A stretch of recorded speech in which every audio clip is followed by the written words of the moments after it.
I call the meeting to order. Madam Clerk, would you please call the roll? Basine? Here. Campson? Here. Planton? Here. Gabriel? Excuse will be here later. Jordan? Here. Rousen? Here. Martin? And Dr. Martin's on her way. We'll hear the motion to enter into executive closed session. I move to enter into closed session. Okay. Second. It's been moved and properly seconded that we enter an executive closed session. Madam Clerk, will you please read the motion? Yes. Move that the members of the school board go into a closed session for the purposes which are set out in subsection A of section 2.2-3711 of the Virginia Freedom of Information Act as amended 4, discussion, consideration, or interviews of prospective candidates for employment, assignment, appointment, promotion, performance, demotion, salaries, disciplining, or resignation of specific public officers, appointees, or employees of the school board of the city of Norfolk pursuant to subsection 2.2-3711A1 of the Act. The subjects of this portion of the session are the personnel on today's regular personnel docket, discussion or consideration of disciplinary and any other matters concerning students in Norfolk Public Schools that would involve the disclosure of information contained in the scholastic record pursuant to subsection 2.2-3711A2 of the Act. The subjects of this portion of the session are the students on today's regular student support agenda, and C, consultation with legal counsel and briefing by staff members or consultants pertaining to actual or probable litigation where discussion in open session would adversely affect the school board's negotiating or litigating posture, and consultation with legal counsel regarding specific legal matters requiring the provision of legal advice by counsel pursuant to subsections 2.2-3711A, 7, and 8 of the Act. The subjects of this portion of the session are those set out above in subsections A and B of this motion, and a discussion of actual litigation, Cheryl Jordan v. Norfolk City School Board and Covell Enterprise Company, and Cheryl R. Jordan v. School Board of the City of Norfolk, DBA Norfolk Public Schools, U.S. District Court for the Eastern District of Virginia, case number 2:22-CV-167. Madam Clerk and members of the board, on section C, the consultation of legal counsel and briefing of the staff members, I am asking for an amendment because I believe that there is a perceived conflict of interest potentially. So I'm asking that that section C be stricken from today and that we have an additional conversation on the, I'm asking for an amendment to the resolution.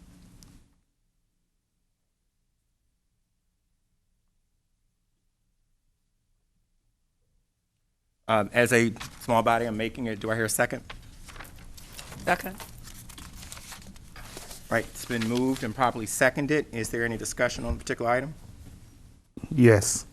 Yes, Mr. Jordan? I'm not certain what the issue is that would require it to be stricken. I believe that with this particular item here, that there are, I haven't gotten into the full bit, but I think that there may be some perceived conflict with even some of the members on the board that may be participating in this particular lawsuit. So having our attorneys speak about it in a session here, I believe, is not in the best interest at this particular time. Well, if there's a perceived conflict, wouldn't it be more appropriate for anyone who has a conflict to declare a conflict and not participate versus to have it stricken after it's been agreed upon by the board to? Well, it hasn't been have a agreed discussion? upon. It's been a motion, but if you'd like to recuse yourself, you can. Oh, you mean me? Yeah, I do believe you. I mean, you just said what you could do. You could recuse yourself. I'm fine with that. I don't have any issue with it.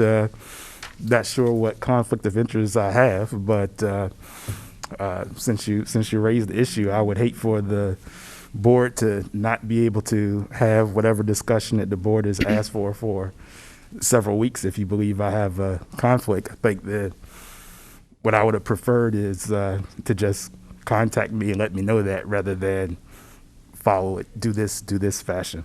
Well, are you recusing yourself? I'd be more than happy to. Okay, thank you. Then I will withdraw my amendment.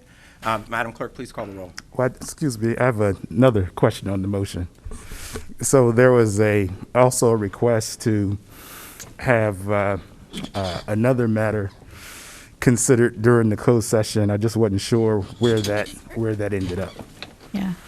The other matter These are the only three that were submitted by the attorney that I'm aware of. What other matter was that? Ms. Basine had submitted a request asking if there was a matter that could be discussed in closed session. Ms. Basine? There was a matter that I had requested last week and had included the full board on that request. If it's what I'm thinking about, when we talked about it, we decided that we're going to wait until after the conclusion to get a fuller story of the situation. When you, conclusion of what? Of the legal matter? I just want to be certain that we're talking about the same thing. So, Is it personnel related, Ms. Kent? it is personnel related, Yeah. but it is not restricted to what is on the personnel docket, which is why I requested for it to be included in the motion. Yeah, that's the same situation. And so, to maintain the integrity of the case, that we decided to wait until the case was final. I didn't know okay. Madam Chair, I think that we're talking about something different there. Really? Yeah. Yeah. Attorney Cloud, do you have an additional section that could be read regarding personnel? The request that I'm thinking of had to do with to discuss the performance of a particular employee, and I indicated that it would be appropriate for a closed session, but that you could not just do it by a vague reference. You would have to identify the position, at least by the title, and it would be included in the motion. And I asked board members, pointed out that the decision as to what goes into the motion is not for me to make beyond determining whether it would be legal for a closed session, and asked board members to make the decision. And I have not heard anything more, but the wording of a particular motion, as long as it is legally proper, is for a vote of the board to decide, and it's for the majority. And Mr. Clanton, you're more the parliamentarian than I am, but perhaps Ms. Bazine's request could be put in the form of a motion and voted on, just as your request was just voted on. So Motion to amend the current motion to enter closed session so as to add an additional specific personnel matter, something along those lines. all right, so Ms. Basine, if you'd like to make a motion, and then they have to state the name, correct, in position? No, I mean, for this purpose, if the vote is to add it to the closed session motion, then yes, it'll have to be specific, and I will publicly offer language that would be appropriate. Right now, it's just a motion to add that matter, which I think all board members know specifically what the matter is. Yes.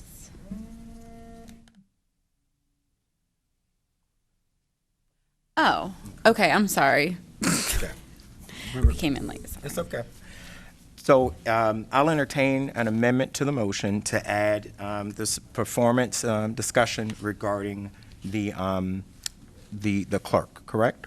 A specific employee. A specific is all you employee. need to say right now. If the motion passes, I will provide the amendment. Exactly, legal words, right? And I guess, let me ask you something. Yeah. Ms. Bazine, a question. Whatever.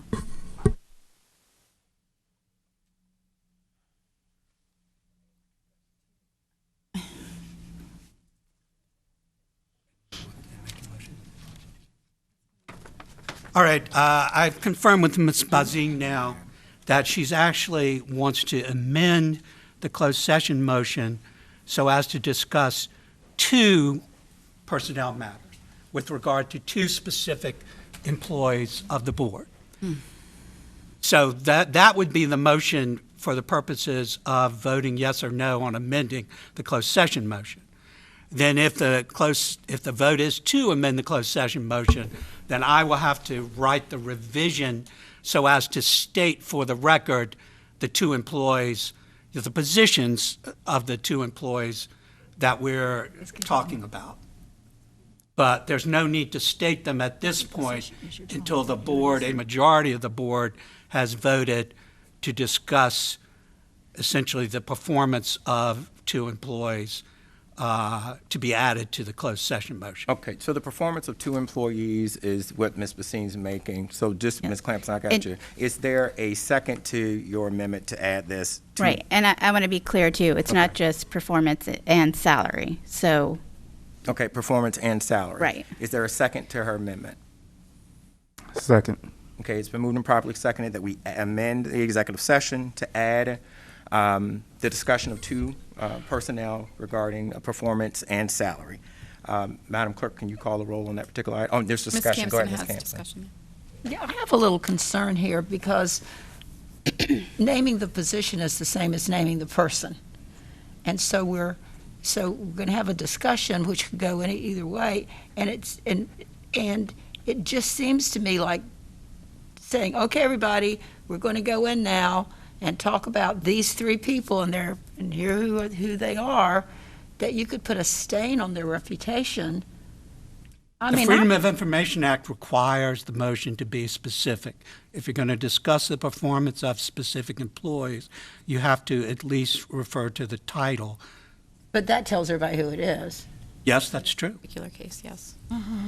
There is no way for the board to discuss the performance of, for example, and this is not one of the positions we're talking about, but if it were your superintendent, without saying in your motion that the closed session or a portion of it is to discuss the performance of the superintendent. And similarly for other positions. All right, so are we voting now on the amendment, not the... The vote right now is on the amendment that Ms. Bassine has presented. Okay, And thank you. so, Madam Clerk, if you'll call the roll. Basine? Aye. Campson? No. Blanton? Nay. Jordan? Aye. Rousen? Aye. Martin? Aye. Okay, so the amendment has been added to the executive session, so now we'll just vote on the final motion as amended. And so, Madam Clerk, vote on, call the roll, please. Well, No, yes, sir. just so be sure I understand, the vote was to approve the amendment that Ms. Bassine has requested. Mm-hmm. Well, then the motion now has to be amended to refer to the discussion of the performance and salary of the two That's positions. exactly what I just said. Okay. I said the amendment passed, and now we're going to vote on the executive session motion as amended. But we Right, but the we motion need has to to be add read. those two titles to the motion. So now we got to add the two titles. Yes. Okay. And So- do you want me to state Yes, what they if you are will state based those on two. what I know from the discussions of the board? Okay. One of them is discussion of the performance and salary of the clerk, which is set for an appointment today. And the other is a discussion of the performance. I'm not sure if it was the intention to discuss the salary of the Director of Human Resources. Ms. Bassine indicates it is not to discuss the salary, but just the performance. Okay. And so now you have that, and so if there's any additional discussion, if not, Madam Clerk, will you call the roll? Mr. Chair, Yes. just one item. Since the issue was raised earlier about concern about me having a conflict of interest over the closed session item, I'd just like to say that the closed session item that's being referred to as the cases involving Cheryl Jordan, and that I was called by her attorneys to give a deposition or declaration, which I did in consultation with legal counsel from the school board, and so I didn't want it to be out there that there's some perception among board members who may not be aware of that.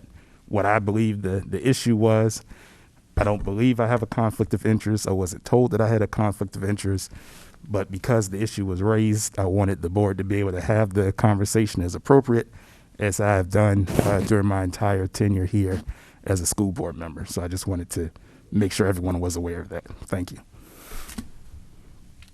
All right. Madam Clerk, if you can call the roll. Basine? Aye. Campson? Aye. Clanton? Aye. Jordan? Aye. Rousen? Aye. Martin? Aye. All yours. Okay. Mr. Brown? That was going to closed session. Item is finished. I'd appreciate it. Yeah, Mr. Jordan, I'll call you in as soon as, I'm assuming that the attorneys are in the room Yes. and we're ready. All right.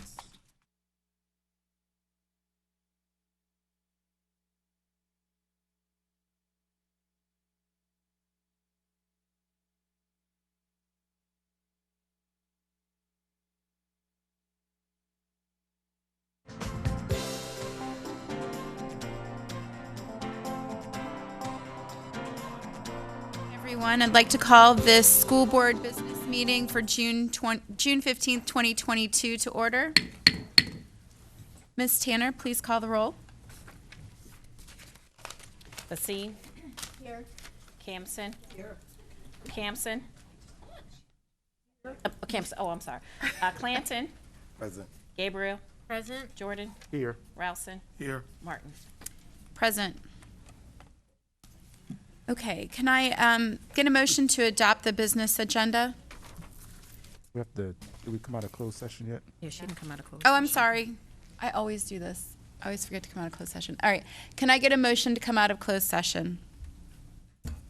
I move, Madam Chair, I move to come out of closed session. Second. Thank you. Ms. Tanner? A resolution certifying an executive meeting of the School Board of the City of Norfolk in accordance with the provisions of the Virginia Freedom of Information Act, whereas the School Board of the City of Norfolk has convened a closed meeting on this date pursuant to an affirmative recorded vote and in accordance with the provisions of the Virginia Freedom of Information Act, and whereas Section 2.2-3712 of the Code of Virginia requires a certification by the School Board of the City of Norfolk that such closed meeting was conducted in conformity with Virginia law. Now therefore it be resolved that the School Board of the City of Norfolk hereby certifies that, to the best of each member's knowledge, only public business matters lawfully exempted from an open meeting requirements by Virginia law were discussed in the executive meeting to which this certification resolution applies, and only such public business matters as were identified in the motion convening the executive meeting were heard, discussed, or considered by the School Board of the City of Norfolk. Basine? Aye. Campson? Aye. Clanton?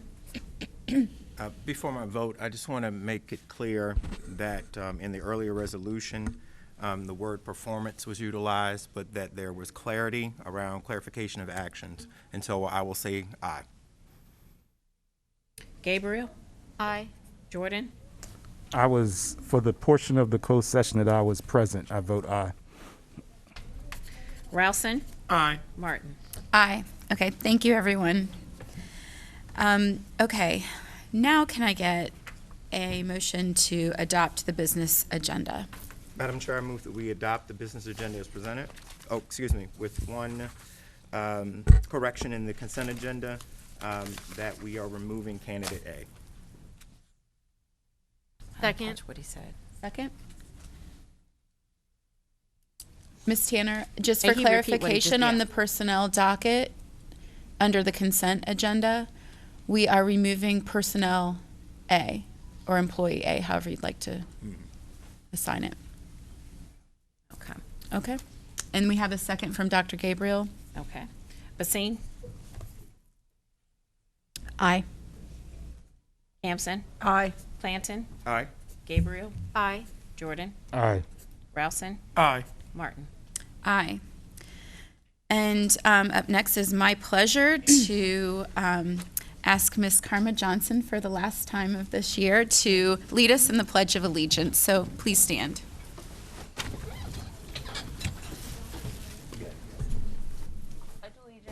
To the flag of the United States of America and to the republic for which it stands, one nation, under God, indivisible, with liberty and justice for all. Thank you. All right. And up next, we have our student recognitions. Ms. Tanner? Madam Chair, before I begin, I just want to check and see if Ayanna Askew is here tonight. Okay. We have some guests with us here from the Council of Great City Schools and also Curriculum and Associates, which we're going to hold on because hopefully while we're doing the student recognition, she will come here. So at this time, I'd like to ask the board to come, and the superintendent to come forward in front of the dais as we're going to recognize our students here tonight. We have more special student recognitions this evening, as initially in May we desired to honor them during that board meeting on May 18th, yet excitedly, they're all here today. We're glad to see you all here to receive much deserved recognition from the school board. So if the board can stand down front, I'm gonna have Dr. Martin here, and then Vice Chair, and then the Superintendent, and then you all follow suit. Mr. Daniel Varner is gonna be taking pictures for us. It's just like old times. Yes, finally, we're back to recognize our students in person. I'm gonna get you guys to come down just a little closer so I can pass certificates to her. Yeah. Yeah.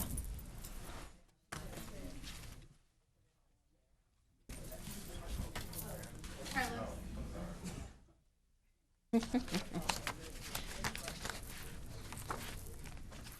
right. All right. Our first recipient is Elliot Bieber, an 8th grader at Academy for Discovery at Rosemont. Elliot Bieber, come forward.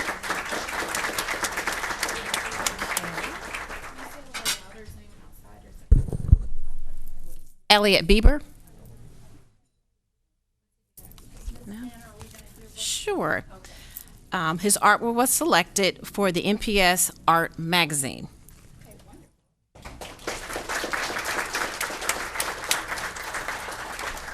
Next, we have Reagan Fussell, a Blair Middle School 8th grader who received first place in the Norfolk Sister City Association's Young Artist Showcase. Reagan?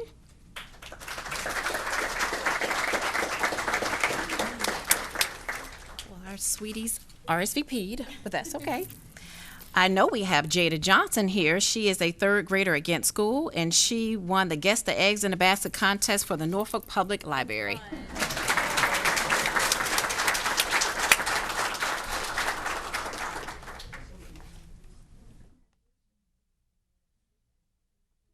Next, we have Calvin Payne, a 3rd grader, who was recognized for receiving 3rd place in physical science category in the Norfolk Public Schools Science Fair.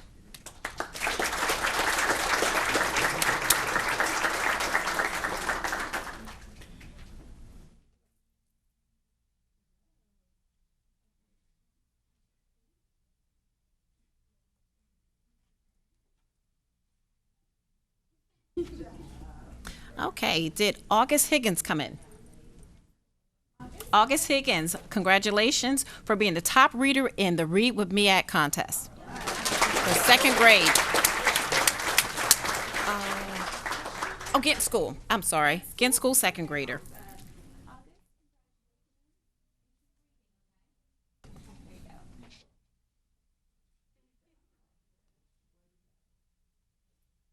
All right, next we have a Ghent School 4th grader, Sylvia Bowers, who was the top reader for MEAC, Read with MEAC.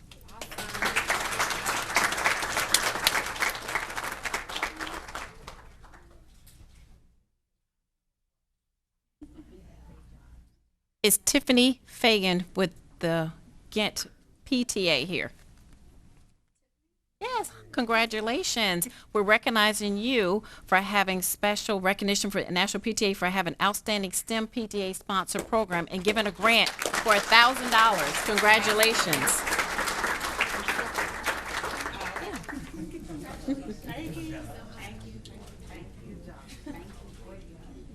Next, we have Arby Birch, a Granby Elementary 4th grader who was selected for the 4th grade Battle of the Books team first place winners. So it's Arby Birch, Grayson Bringham,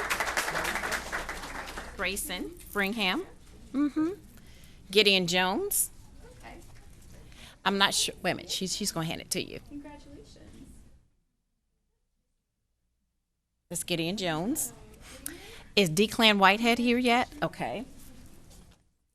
And Christopher Stilley. Congratulations.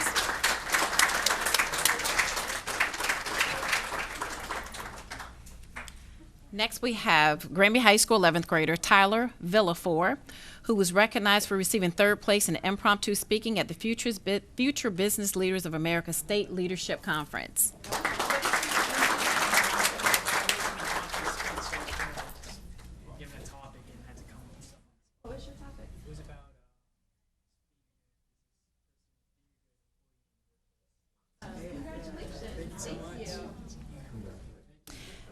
And also Granby High School 11th grader Roger Zing. Is Roger Zing here today? Roger Zing? Okay. Well, he was won as well for receiving third place in securities and investments at the Future Business Leaders of America State Conference. Next, Jalen Forrest of Ingleside Elementary School was recognized for receiving second place in the prestigious Gymnastic Invitational Elite Compulsory Qualifier All-Round Competition.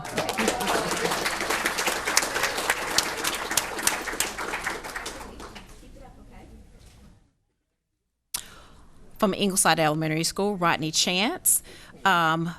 He is being recognized as a 2021 UYFL champion in 9U football and named Defensive Player of the Game. In track, he is a two-time district champion and national champ in the shot put.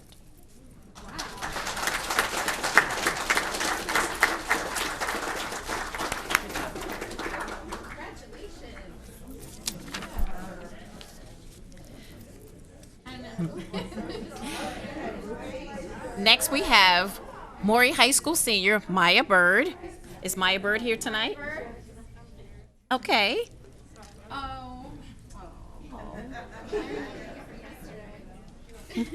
Oh, graduation. We're recognizing Maya as a Class 5 state champion in tennis in 2019 and 2021.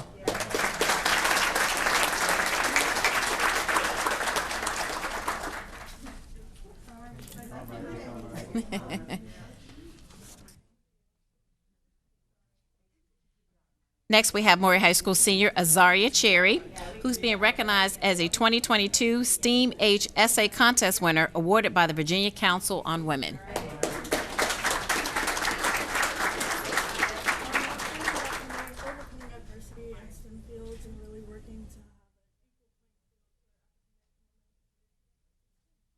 Awesome.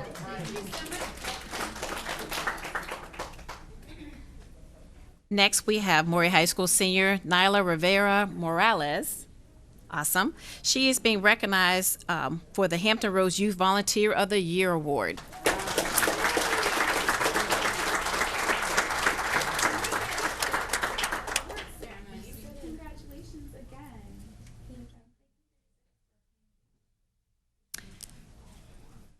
Next, from the Norfolk Technical Center, a senior, Nyasia Wilkerson, who's being recognized for first place in fashion construction in the FCC LA state competition.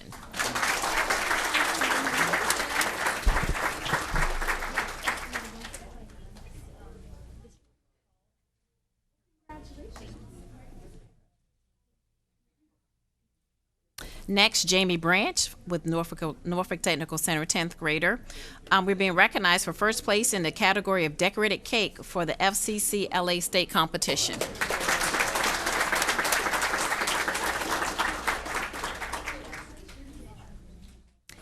Next, Arabella Albee with the Norfolk Technical Center, 11th grader, is being recognized for winning the bronze for the Culinary Arts Live with the FCC LA state competition.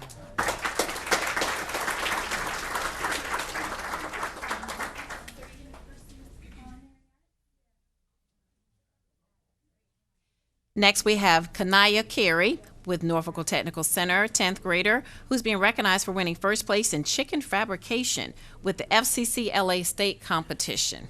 Is Kanaya here today? Kanaya? Chicken fabrication? Yeah, that's what it says. That might be it. Next, Jada Cephas with the Norfolk Technical Center, 10th grader, is being recognized for first place in dessert platter for the FCC state competition.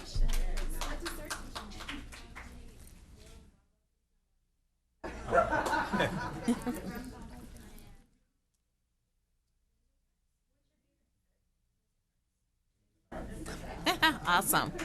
Conrad Maloney, also with Norfolk Technical Center, 11th grader, is being recognized for second place in fashion design in FCC LA State competition.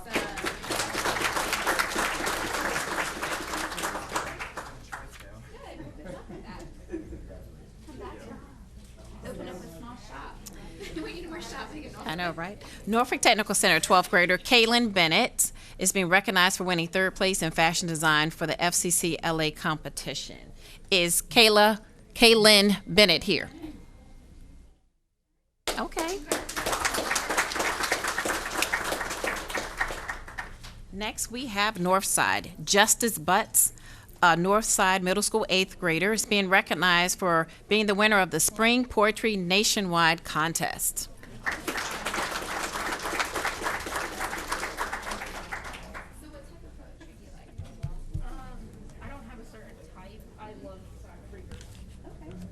What was the topic that you wanted? Okay. So you have a lot of poetry that you've written? Yes. Okay. Too much. Too much? Although most of my poems are dark. Okay. That's okay. I guess that's why I don't list them. Great. Well, I appreciate you putting that out there. You're very original poetry, so sometimes.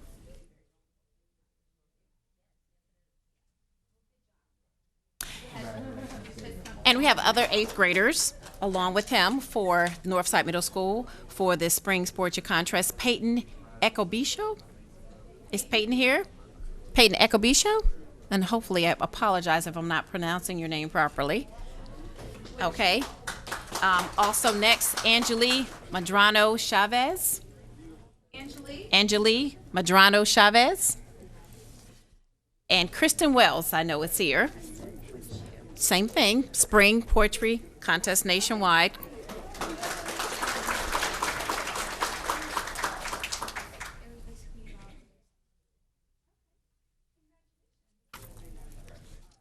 And another Northside student who is no longer with us, Tessa's Glover. She's no longer with Norfolk, but she won as well. Okay, good. Okay. Also with Northside Middle School, 7th grader Raquan Brock won second place for Coastal Virginia Region 2021-2022 stock market game. Is Raquan Brock here tonight? Okay.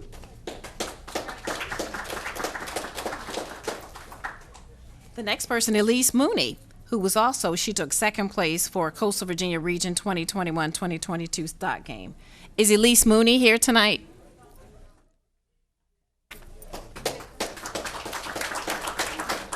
Logan Key. Is Logan Key here tonight? Okay. What did Logan do? Same. It was that group. So congratulations to them. Next, we have Norview High School, Javion Branch. I'm recognizing you for selection to the All-State course for bass.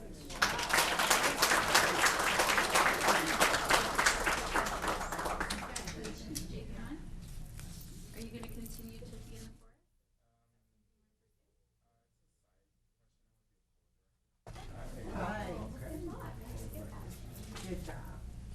Also, for All-State, we have Aviana Medina, who was chosen for Soprano 2. Is Aviana Medina here tonight? Aviana? Okay, let's recognize her. Give her a hand clap. Isaiah Evans was recognized for All-State tenor. Isaiah's here. Yep, right here. Congratulations to you. And Skylar Culp was recognized All-State chorus for Soprano 1.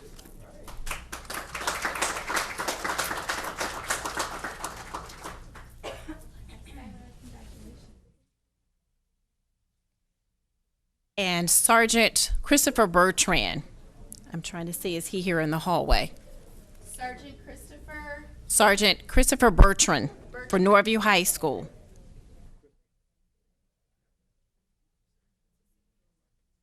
Yes, I'm gonna read it all. Is he here? Okay, it was with Norview High School. I thought he was gonna be here tonight. He's not here. The Norview High School NJROTC were recognized as Distinguished Unit with honors.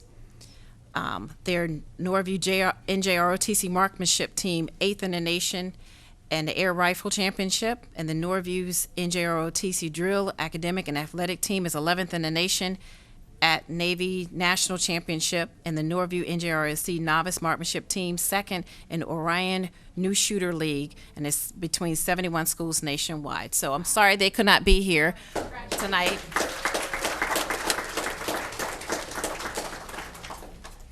And I understand we had some students that came here tonight. Where is the two Booker T. Washington High School young ladies are here for sports. Where did that little notebook? And one male. Are they outside? They are right here. Okay. I'm gonna get you young ladies just to come in.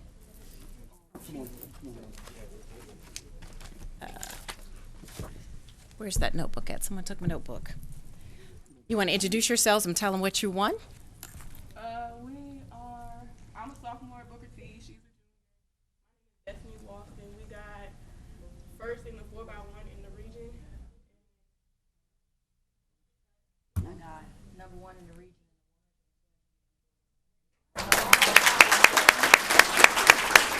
Congratulations. Yes, yes. And where's that gentleman?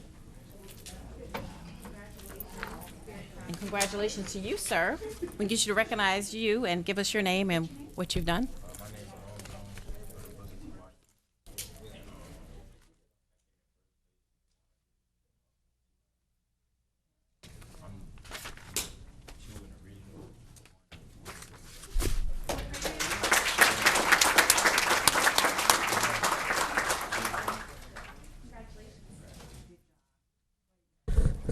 Awesome, awesome, awesome. We thank you for your patience. This is a lot of students. We want to make sure that we recognize everyone who even showed up that we may not have known about, because it's very important that the board gets an opportunity to hear what you've done in the community.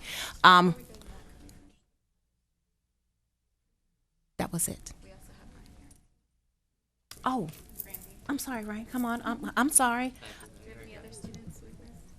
Not that's been brought to my attention. Yeah, I see her, yes. Okay, you can go ahead and share your information. My name is Ryan Harris. I'm a senior. I just graduated yesterday from Granby High School. And I won the regional championship in pole vault, the 1600 and the 800 meters, and I placed all-state in all 3 of those events as well. And next year I'll be going to Davidson College to run track and field and cross country as well.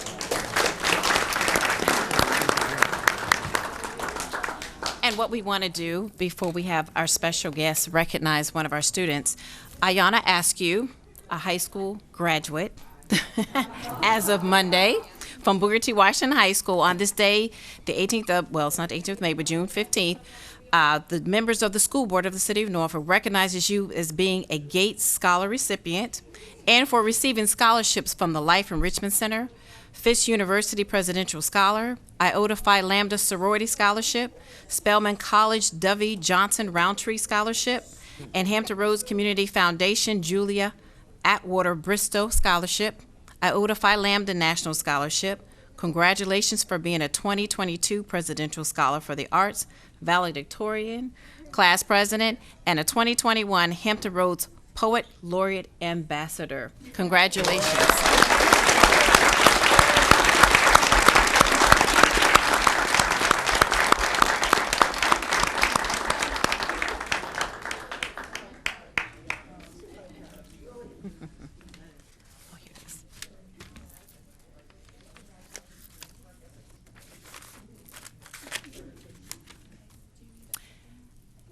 Board, you may be seated.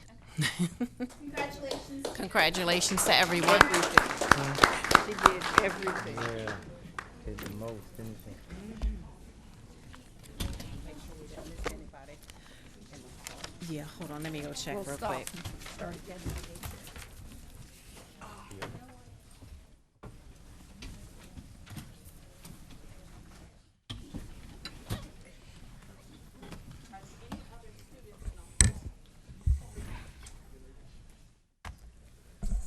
just gonna make sure nobody.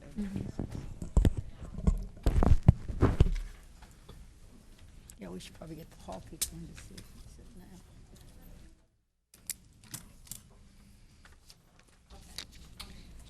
Is this me or is this you? That's you. This is me. Great idea. That was it, Dr. Martin, for student Okay, recognition. great. Thank you so much.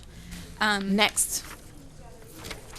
Up next, we have the student, No. school. Oh, Wait a minute.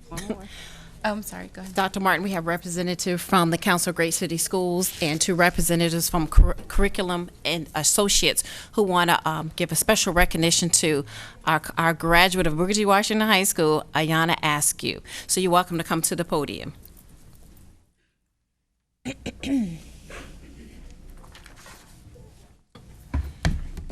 Thank you very much. I hope Ayana has stayed.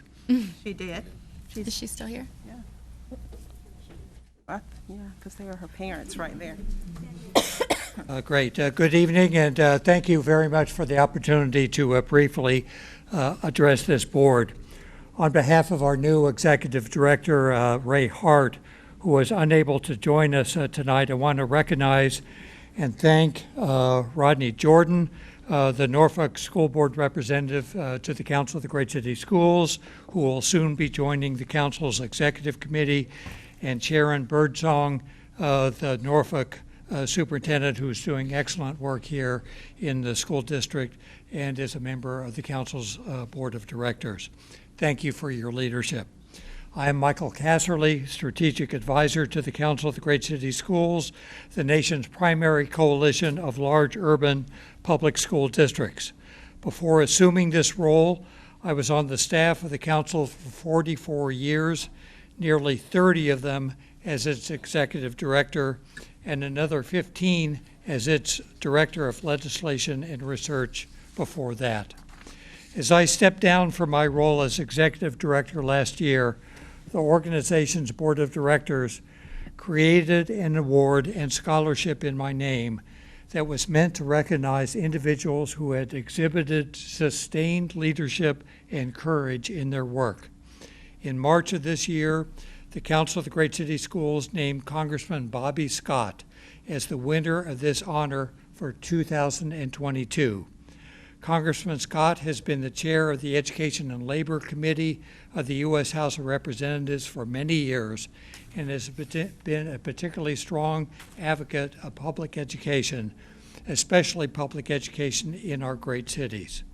In addition to his leadership in reauthorizing the Federal Elementary and Secondary Education Act and protecting funding to the nation's neediest urban school districts, it was Chairman Scott's committee that was responsible for drafting and passing the American Rescue Plan funds that have assured fiscal stability for urban school systems during the pandemic and beyond.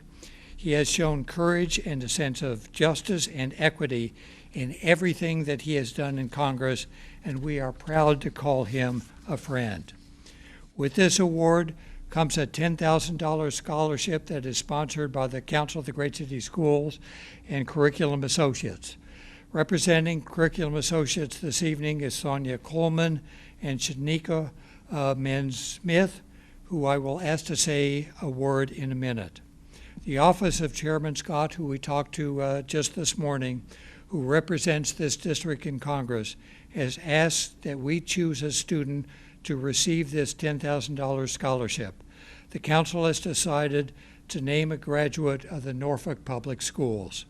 After careful deliberation, the Council of the Great City Schools is pleased to present this $10,000 scholarship to Ayana Askew, who is graduating from Booker T. Washington High School this year and plans to attend Spelman College in Atlanta this fall to study English. Ms. Askew.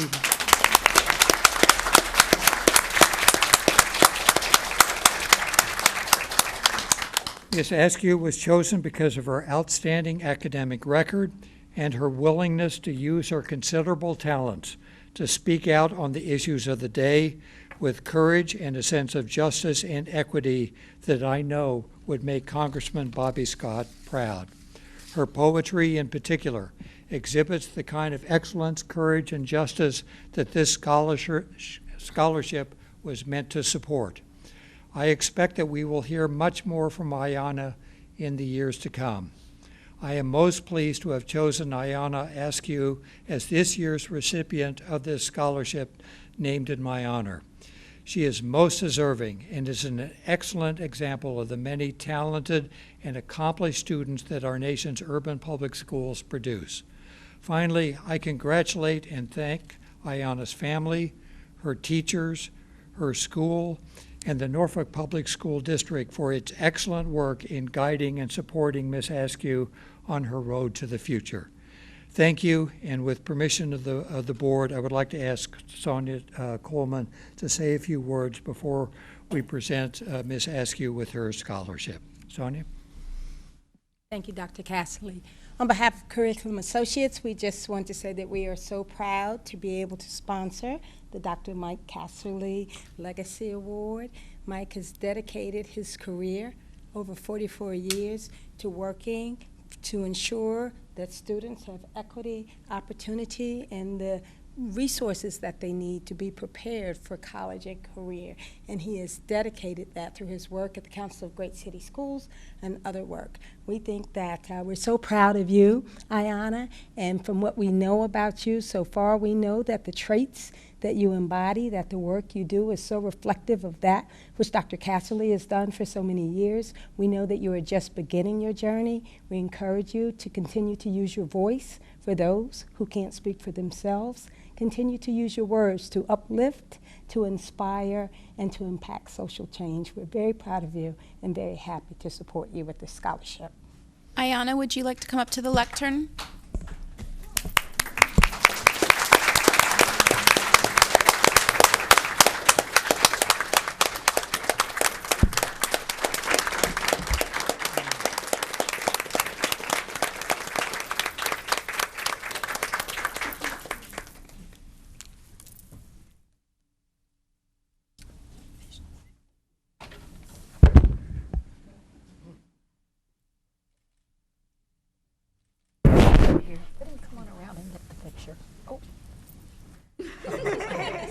Do it again. I would just like to say thank you for this tremendous honor. When writing the different essays for my scholarships, I have to say that I make sure that I pour myself into my essays so the members who are choosing the scholarship recipients kind of understand who I am and what I stand for. And one thing that I would also like to say is I want to just continue to take opportunities like this and scholarships to honestly uplift other people. I would definitely say that senior year has been a little bit harder than I expected. There were ups and downs, a lot of challenges, and it's so easy to get into the cycle of rejection. So when you apply for all of these national scholarships and then you make it to maybe the semifinalist round and then they tell you no, it's like, wow, okay, so that's a no. And then I remember earlier this year just getting 3 no's in 1 week, and I got really discouraged. And I started to compare myself to other people. And so I got into a cycle of comparison, and I just started to doubt myself. And then when, of course, I was able to get the GATE scholarship as well as like these other scholarships kind of coming in, I definitely want to make sure that I use scholarships like these and opportunities to actually speak and pour into the students who are coming behind me, who ask different questions about scholarships, to make sure that they feel uplifted and that they don't fall into the same cycle of comparing themselves or thinking that they can't go as far as their potential allows them to. So I would just like to just say thank you so much for the wonderful opportunity and honor of this scholarship. Congratulations. Ayanna, we had shipped down a big check that we were going to take a photo with, but apparently it did not show up. But truth of the matter is that you could not cash that check. It's just a big piece of cardboard. So we brought you the real check for $10,000 cash.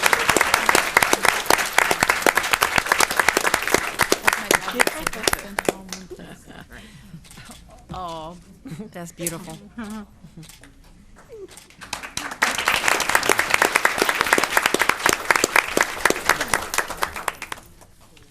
Thank you. Thank you, sir.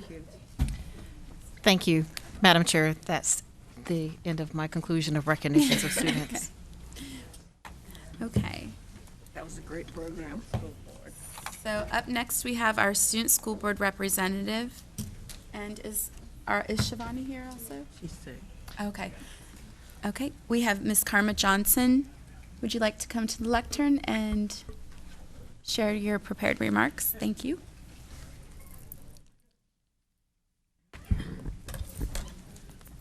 Okay. Can you? Okay.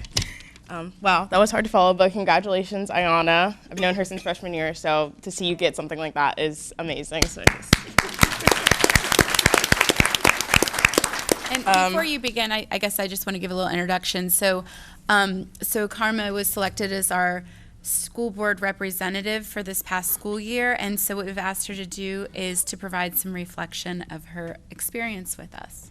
Okay, so it's been an emotional week. I graduated Monday. I might cry, so There's some Kleenex up here if you need some. Thank you.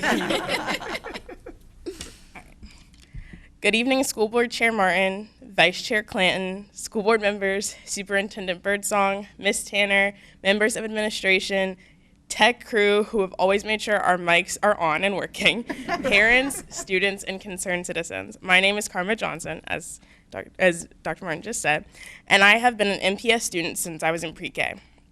I can list off every educator who has touched my heart and mind since then. I was lucky to have an amazing collective of human beings who have truly cared about their jobs and my education, and who were willing to sit and listen to me talk their heads off in class. So for that, I am eternally grateful. Now, I don't have to tell any of you this, but oh, what a year it has been. Whoever thought we'd have one like this? With COVID and masks and transitioning not to, but back to in-person learning after a year and a half of online school. However, throughout this past academic year, I had the honor of serving as the Norfolk Public Schools School Board Student Representative.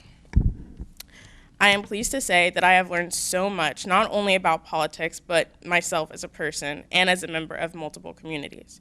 I have learned that politics is a tricky thing, and you can't and honestly won't make everyone happy 99.999% of the time.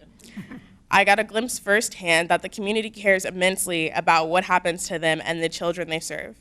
I was reminded that sometimes you may speak up about an issue you may believe you only acknowledge, but But once you start talking, you realize how many people agree with you. I have learned that sometimes politics will keep you on this very 12th floor until 1 o'clock in the morning.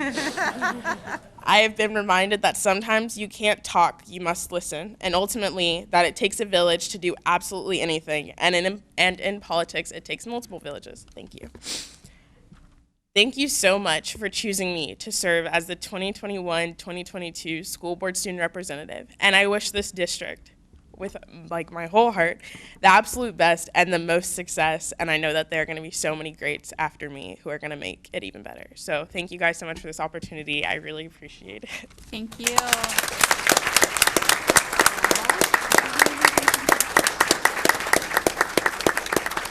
I love all this focus on our students. This is a great meeting. Good going. Okay, up next we have our superintendent's report. Dr. Birdsong, go ahead. Thank you very much. Good evening, Madam Chair Martin, Vice Chairman Clanton, members of the board, staff, and members of our community. Before we share our special video treat with you this evening, I want to take a moment to congratulate the Norfolk Public Schools class of 2022 once again.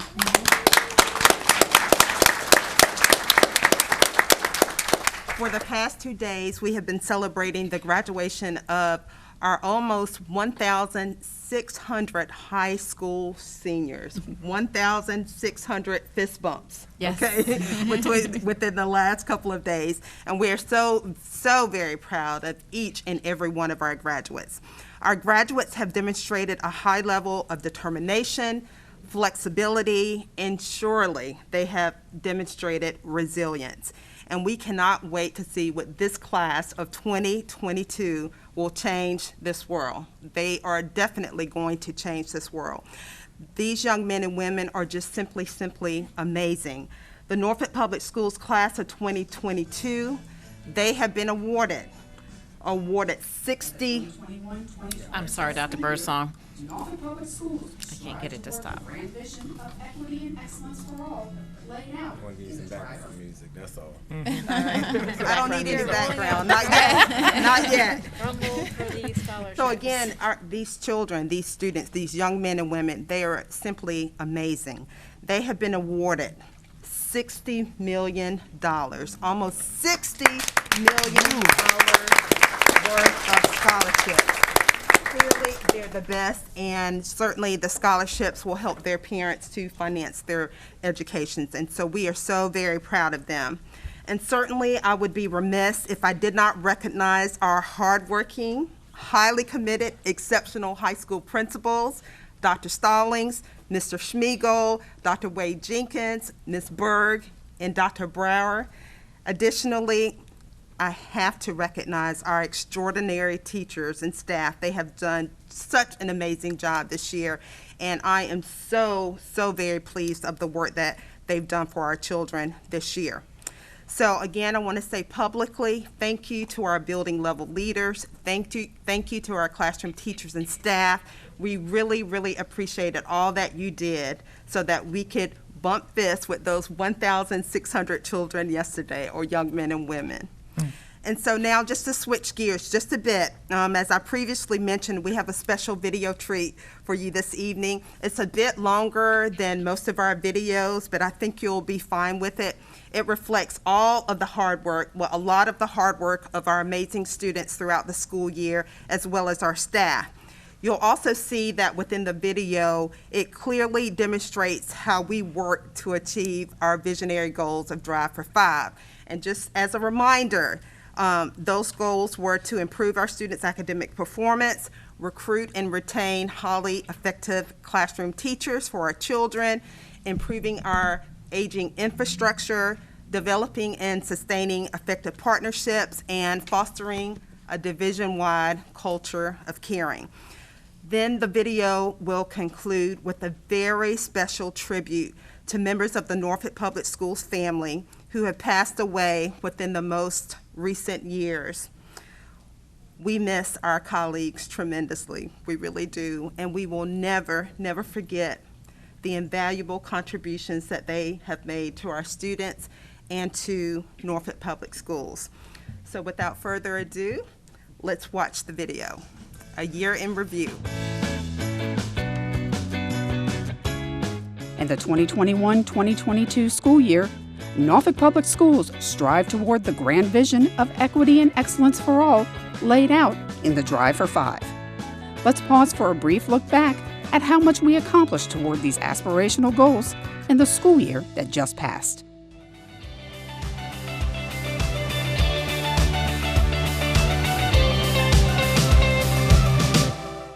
Norfolk Public Schools students of all ages who were interested in art and music had a new option available to them over summer vacation, the Summer Arts Academy. This free 4-week program enabled students to choose 4 arts-intensive classes to focus on daily, thus exposing them to a wide variety of different art forms, including visual arts, strings, chorus, dance, and theater. Despite not having full buildings for nearly a year and a half, things at many of our schools went well on the first day. At Lake Taylor School, which is now a K-8 facility, part of the excitement involved change. From improved ways to keep everyone safe during meals in the cafeteria, to students in new uniforms based on grade level, almost everything was a little bit different. 6th grader Cameron White is not your average middle school student. In addition to being part of the Young Scholars Program at Rosemont, she is also a published author. Her first book, Coconut Saves the Day, The COVID Monster, is about a little girl and the COVID-19 pandemic. Despite losing her own grandfather to COVID, this young author, artist, and entrepreneur continues to share her encouraging message with others. I wanted to give people hope and inspire people to dream big and never give up on your dreams. Booker T. Washington High School's Academy of Visual and Performing Arts now houses a brand new Mac lab for their digital media program. The lab consists of 20 workstations and the newest versions of Adobe software. Oh, they're excited. I mean, I hear gasps of, oh, cool, like throughout class. And I think the students are definitely really impressed with the opportunities they get now to create this high level of artwork. I think having these tools available to them offer them lots of transferable skills that they can take into any kind of workplace. Enthusiastic students in grades 3 through 7 participated in the 18th Annual District Science Fair on the campus of Old Dominion University. Judges spoke individually with students in 3rd through 5th grades about their projects, while 6th and 7th graders gave formal presentations to several judges at once on a wide variety of topics. It's about canister bottle rockets and pressure building up with Alka-Seltzer tablets. I like doing science fairs because I get to do experiments and stuff that are a lot of fun.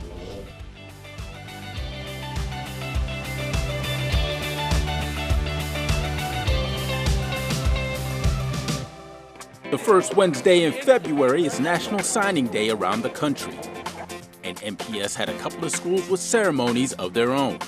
At Booker T. Washington, 2 football players signed to play at the next level, while at Maury, 11 student athletes signed. 8 from the football team, 1 who will participate in women's crew, and 2 members from the girls' volleyball team.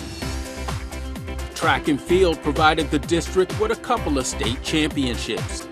At the Class 5 state meet, Norview's Imani Shaw took home the gold in the high jump. The senior won with a leap of 5 feet 6 inches. It feels great, you know. I've really been working for it this year. Could have got it last year, but it's okay because I got it this year, and I'm gonna get it again for outdoor. Maury's Carlson White also took home first place in the 55-meter dash with a time of 6.35 seconds. Along with teammates Nadaria Celestin, Michael Muhammad, and Brian Roscoe, White took home a second title in the 4x200-meter relay. Congrats to the Norview girls basketball team for making it to the state semifinals.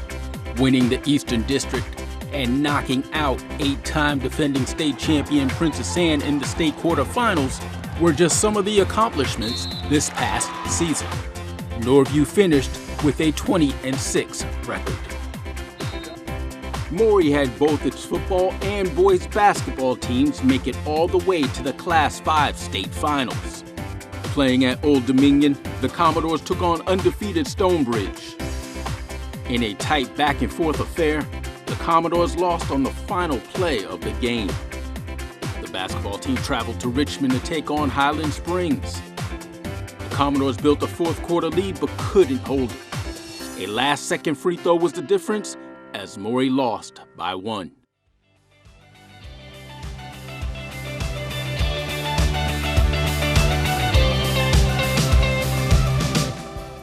After a year off from being in person, 425 students in grades kindergarten through 4 returned to Camp Einstein at Crossroads School.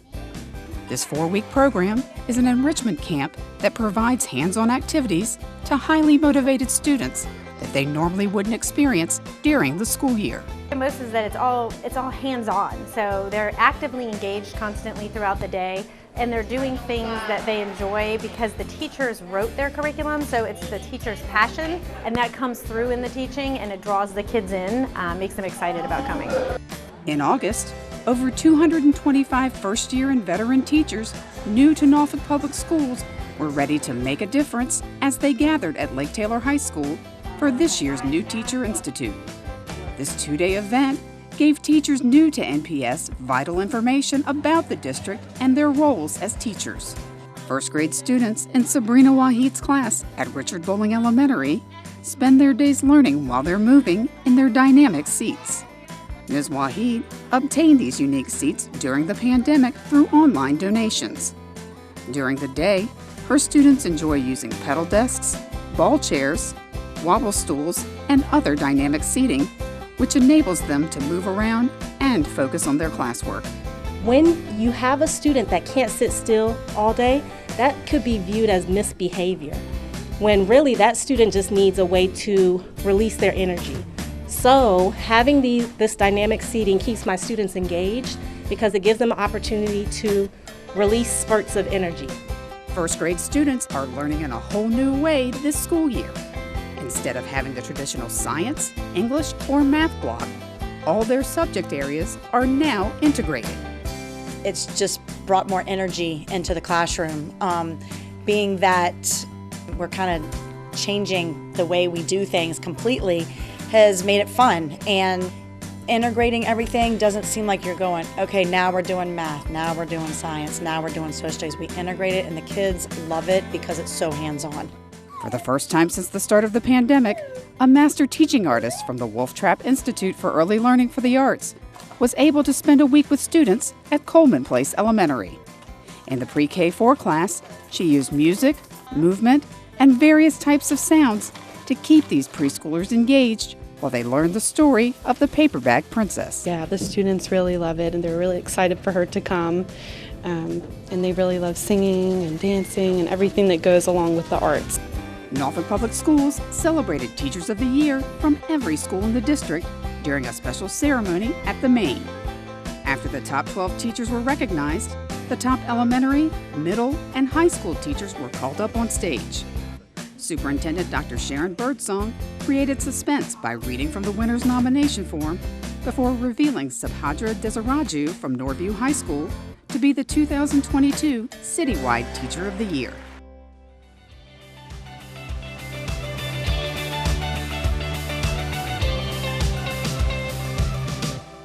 The school system is committed to improving our aging infrastructure by continually upgrading existing buildings to meet ever-changing educational needs. Our goals daily are to provide warm, safe, cool learning environments that are worthy of the students, the teachers, the administrators that work and learn in them every day. For this school year, we had 2 large district initiatives for sanitization and COVID safety. And the first one was to install water bottle filling stations in each one of our schools, and we put multiple filling stations in each school, and we performed that this year. We also put in air scrubbers in our gymnasiums as well as our media centers, and they could turn over large volumes of air. We're currently renovating Fairlawn Elementary School to receive the Easton students this fall. That's another one of our major initiatives for this school year. We're currently receiving the air conditioning units for Sherwood Forest, Mary Calcott, and Rosemont. As soon as those units are received, and they're coming in slowly, they will be installed on the roofs. We're hoping to have all 3 of those schools completed by the end of this summer. We just completed the roof at Sherwood Forest. Also at Lake Taylor High School, we repaired the storm drain so the water would drain appropriately into the holding ponds. We also repaved their back roadway as part of the storm drain repair. We have completely replaced the parking lots at Lake Taylor School, Willoughby Elementary, Sewell's Point. We replaced 50% of the parking lots at Vote Tech. We've also replaced all of the ventilators at Willoughby Elementary, Tidewater Park Elementary, and St. Helena Elementary. And these were our major initiatives from our 2021 CIP plan.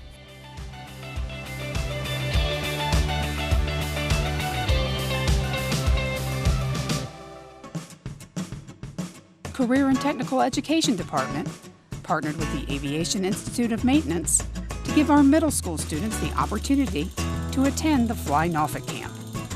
This unique program enabled students to learn about all aspects of the aviation industry on site from the Institute's instructors through a variety of hands-on activities and guest speakers. Just to give them an opportunity to see a whole nother career path for them, because options are always a good thing. This gives students from Norfolk Public School System an opportunity to be in a safe place, learn, and also have a lot of fun. Over 300 middle school students at 4 different school sites took part in this year's Big Feet Meet. Norfolk Public Schools partnered with Special Olympics for this unique event that enables students with special needs to participate in a variety of physical activities. Volunteers from Old Dominion University assisted students with each activity, while their peer buddies that they'd been paired up with cheered them on to victory. NPS juniors and seniors got an exclusive look into the historically black college and university experience at the MEAC College Fair at Chrysler Hall. 8 colleges and universities from the Mideastern Athletic Conference, as well as representatives from various Greek letter organizations, were on hand to inform students about opportunities upon graduation. Students learned about different majors the schools had to offer, campus life, and could even receive on-site admission. During spring break, School Nutrition welcomed parents and students to Crossroads School, where they debuted their brand new food truck. The truck, which was made possible through a grant by No Kid Hungry, has a fully working kitchen and served made-to-order chicken wings for its opening. Over 200 free meals were handed out to children ages 18 and under, and there were also giveaways along with a mobile produce stand on site. Granby High School held an official opening for their College and Career Center in December. Visitors from colleges, the military, and the Norfolk Sheriff's Office were on hand to celebrate the occasion and to speak with students about their futures. So I just got an on-site decision for the University of Mary Washington, and I got accepted and offered a merit-based scholarship, so that was good news. Coming here and just being surrounded with people that were all willing to help you all the time, it made it 10 times easier.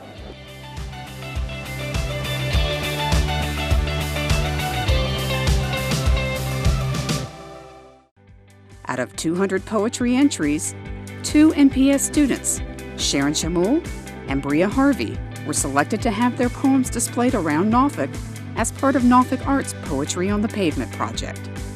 This project celebrates and acknowledges local poets in the city of Norfolk. Norfolk Public Schools is currently providing free one-to-one online tutoring and homework help through FEV Tutor.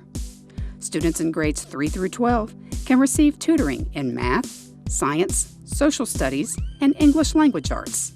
Norfolk Public Schools is working with Vector Solutions to make reporting bullying, safety concerns, and even kudos easy through an online app. Students, parents, and staff members can now anonymously send tips through a free phone app that's available through the Apple Store or Google Play. Maury High School orchestra students kicked off Music in Our Schools Month by welcoming singer-songwriter and instrumentalist Kishi Bashi to their school. Bashi, whose real name is Karu Ishibashi, is a 1994 graduate of Maury and was in town to perform with the Virginia Symphony Orchestra. I like to perform at high schools, and I like to perform with students, so I kind of I kind of show them what I do, and then I answer their questions, and I kind of encourage them to believe in the power of music. Adapted Physical Education Department, in partnership with Special Olympics, held their 13th annual Little Feet Meet at SB Ballard Stadium. Over 450 elementary students with exceptional needs competed in various field day style events.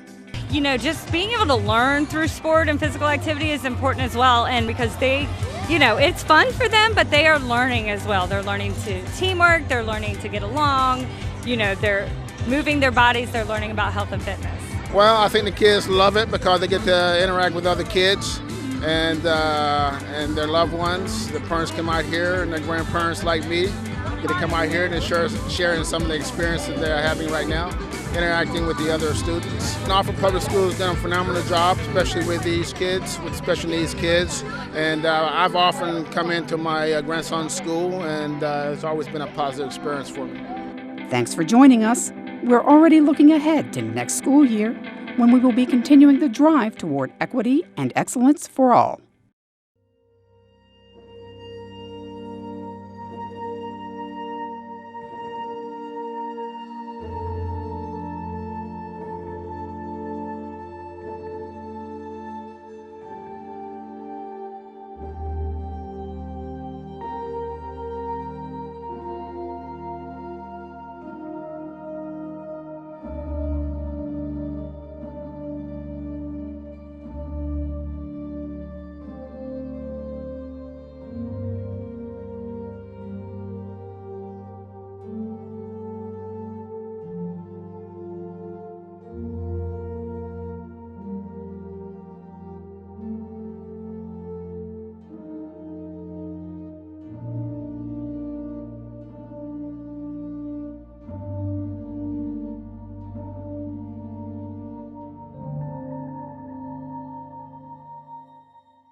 Madam Chair Martin, that concludes my report. Thank you very much, Dr. Birdsong. It's been quite a year. Yes, it has been. Okay, up next we have our school board clerk's report. Ms. Tanner.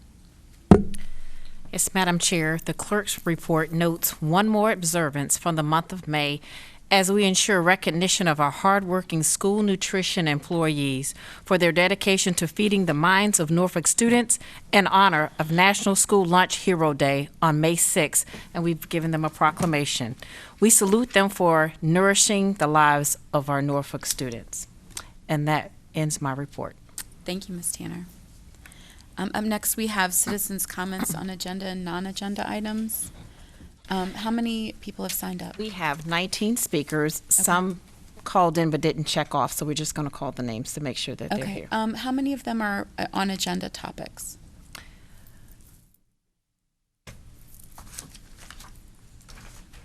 A lot of them say non-agenda topics. Okay.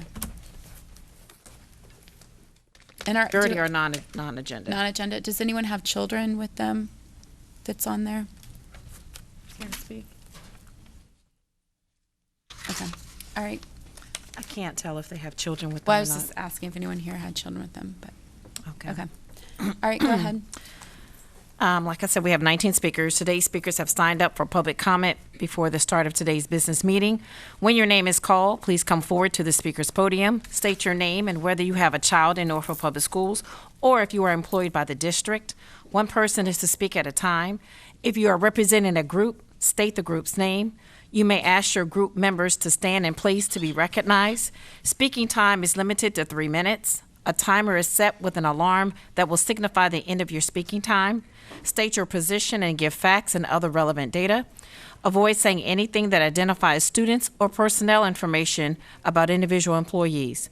Personnel, disciplinary, and confidential matters may be addressed to the school board directly via email at schoolboard@npsk12.com.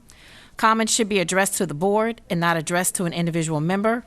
School board members do not respond to public comments at this time. They are given. Any written statements or supporting materials should be given to the clerk. Madam Chair, our first speaker for this evening is Megan Jacobson, followed by Charisma Barrett. Okay. Thank you.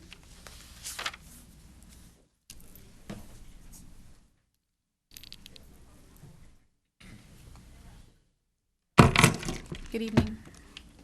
Good evening, everybody.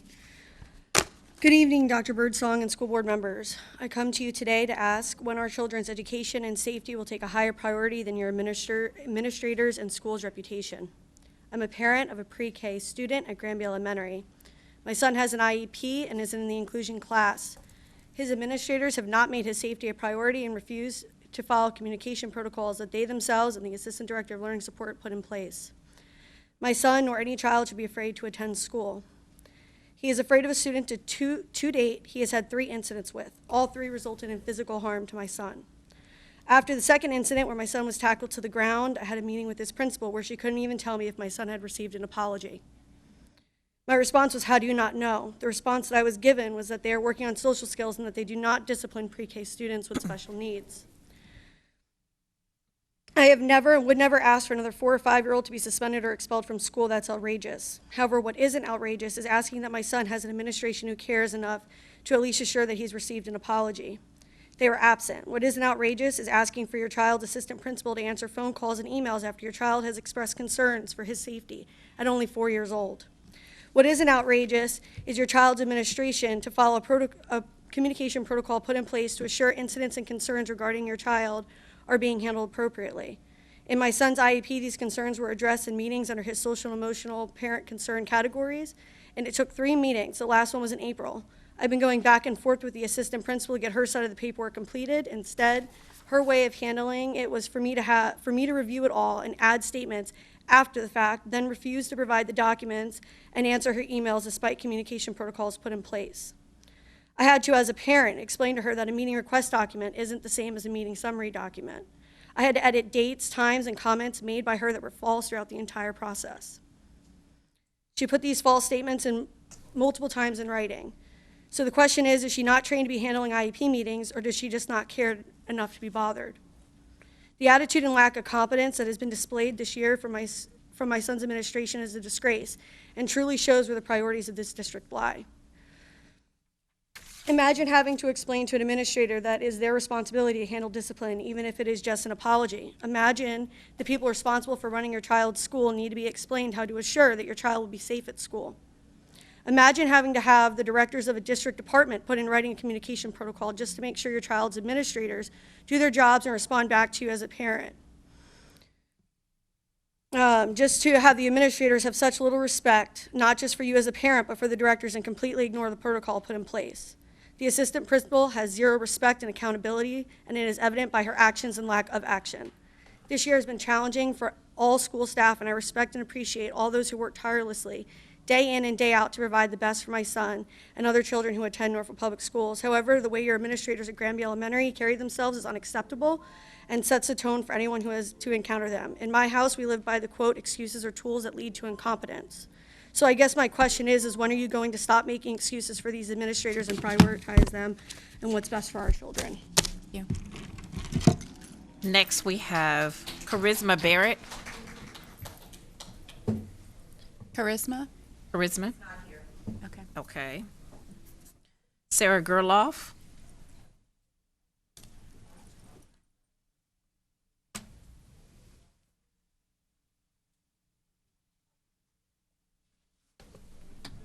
Good evening. Good evening. I am here as a concerned mother. I believe all God's children matter and all are of equal importance. What I am seeing being taught in our schools across Virginia and this country these days is very disturbing. Our children are so vulnerable and are experiencing severe trauma due to what is happening in our schools, which are supposed to be safe spaces. Adults are supposed to be guides, setting good examples, but instead, many adults within our school systems are setting bad examples for God's children. Recently, parents have discovered many obscene books have been distributed to our schools for our children to see. I did some research on obscenity laws, and here's what I found. Quote, "The illegal act of exposing a minor to obscene images occurs through the visual representation of any depiction, such as drawings, photos, images and video, and even cartoons and paintings. These images must show a minor some form of sexual activity. Rules of obscenity also cover written or spoken words that influence another," end quote. Titles of some obscene books found throughout Virginia schools include Gender Queer, Lawn Boy, Sold, Saga book series, and The Bluest Eye. These books contain illustrations and written detail of sex between boys and men, oral and anal sex from multiple views, young girls being raped by men, masturbation, orgies. They are filled with pornography and pedophilia. Anyone interested in doing their own research, go to booklooks.org. This site contains ratings and descriptions of the books found in schools across Virginia and this country. Through federal law, it is illegal to transfer, distribute, trade, or sell items of obscene material, especially to minors. So why is this evil being allowed to perpetuate? I can tell you why. Sex trafficking has become a multi-billion-dollar industry. In 2018, the Human Trafficking Institute released a report that ranked Virginia 6th in the nation for active human trafficking cases. One can look at the geographical location of Hampton Roads and begin to realize this area is a major hub for human trafficking. Container ships enter and exit Hampton Roads ports daily, and the Chesapeake Bay is easy water access to 6 states, Washington, D.C., and I-95, a major trafficking highway.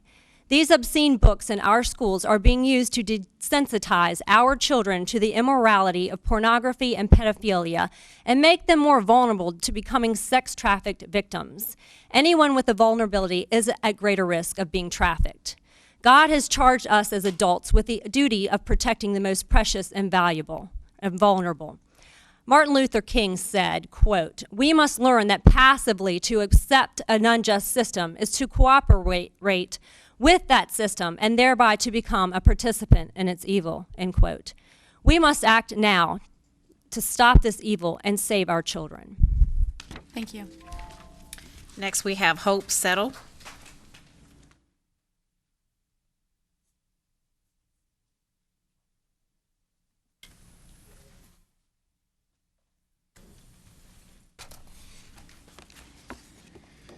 Good evening. Good evening. And thank you for allowing me to address my concerns. My name is Hope Settle, and I moved home to Virginia last year after 16 years of teaching in Galveston, Texas, and Oakland, California, to teach at J. Cox Elementary School, where I had hoped to retire within the Norfolk Public School System. I have been asked numerous times about why I made the decision to leave the business world to teach. In fact, upon coming home, when people find out that I made the choice to teach at J. Cox, they look at me as if I had lost my mind. This evening, I would like to share with you my why. This is a brochure from 1923 that tells the history of the National Association of Negro College Women. It states that college women of the Negro race were so numerous that banding them together for effective work was imperative. Both of my grandmothers were members of this esteemed organization. My mother, Betty Thompson Settle, followed in her mother's footsteps and taught in the Richmond public school system until she was tragically taken from us. My why has always been to continue the mission of my ancestors and uplift our children. Every year I teach, I am blessed with the opportunity to witness children in Title I school districts in all grade levels transform with a sense of purpose when given a lifeline that gives them the opportunity to see what they can become outside of their current situation when they focus on socialization techniques, emotional regulation, and their academics. I have worked with parents who want the best for their children, who understand what breaking the cycle of poverty in their family means, who want someone to listen to them with respect, understanding, and guidance, who understand that it truly takes a village. I have been able to work with open-minded teachers who are looking for methods of teaching children in high poverty areas how to walk with pride and to advocate for themselves in a way that allows them to be heard. I have been able to model for closed-minded teachers who are challenged by new approaches and change their fixed mindset for the betterment of our children. I have never questioned my why. What I constantly question is the how.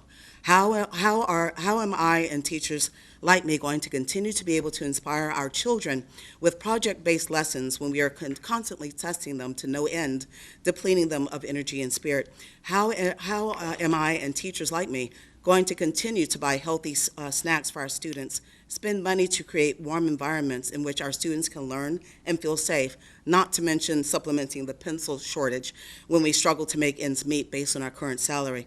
How am I and teachers like me going to be able to be around to serve as a trusted adult who can show our children how to use 21st century skills to change the trajectory of their lives and stem the flow of children who walk the blue line on the floors in our schools straight to the blue lines on the floors in prisons? The solution is simple. Allow us the opportunity to be heard. Allow us the opportunity to have a voice in how we teach our children in a way that addresses the SOLs, that utilizes the creativity of the individual teacher to bring the rest of the world closer to Norfolk and create a sense of inquiry and growth within each child that highlights their individual talents and allows them to shine.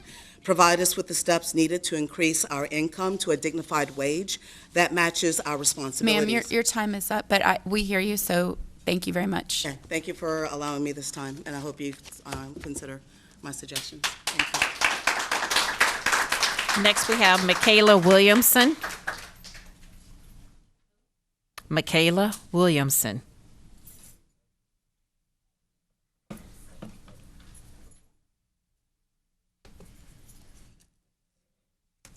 Good evening. Good evening.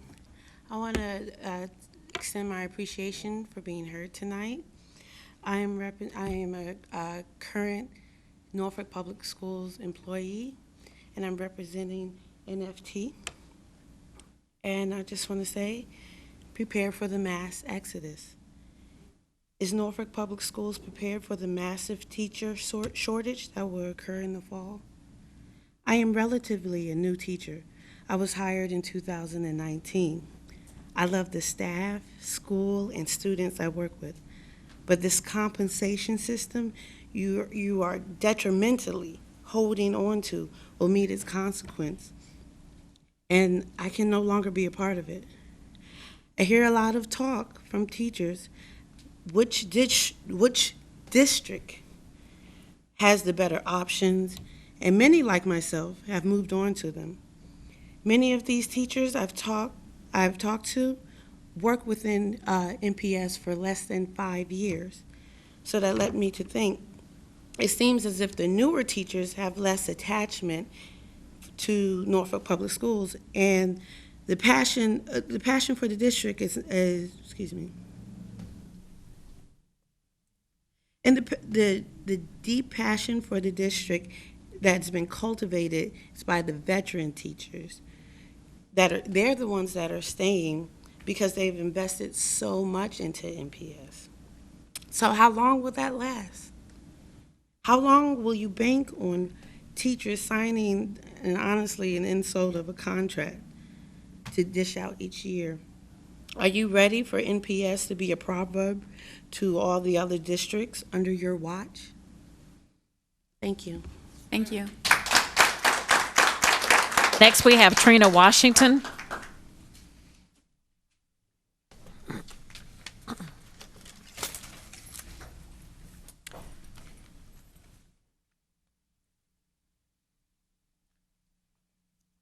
Good evening, Board, and thank you for allowing me to speak to you once again about the custodial department.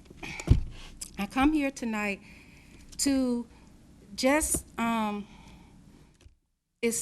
spirits is so high in here from all the enjoyment, so I'm gonna just continue to let it continue to be, the spirit continue to be high.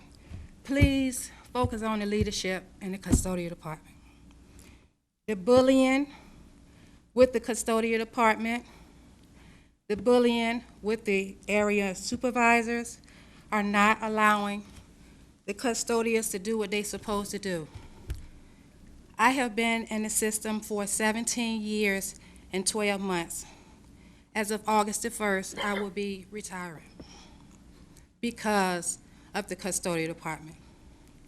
It's not fair to us how hard we work in these buildings and we keep getting thrown down, talked about, ran over, stabbed in the back. It's not fair to us. Custodial building supervisors are leaving. Some has retired and some are leaving now. We have to get it right. It has to get right. I have worked in many schools. I have had principals here. I have had many awards in schools from having the cleanest building. And right now, it's not right. It's just not right. People come to me, they want me to say something, they want me to talk. They scared to address their opinions about how they're being treated. It's not fair. Y'all, please help us out.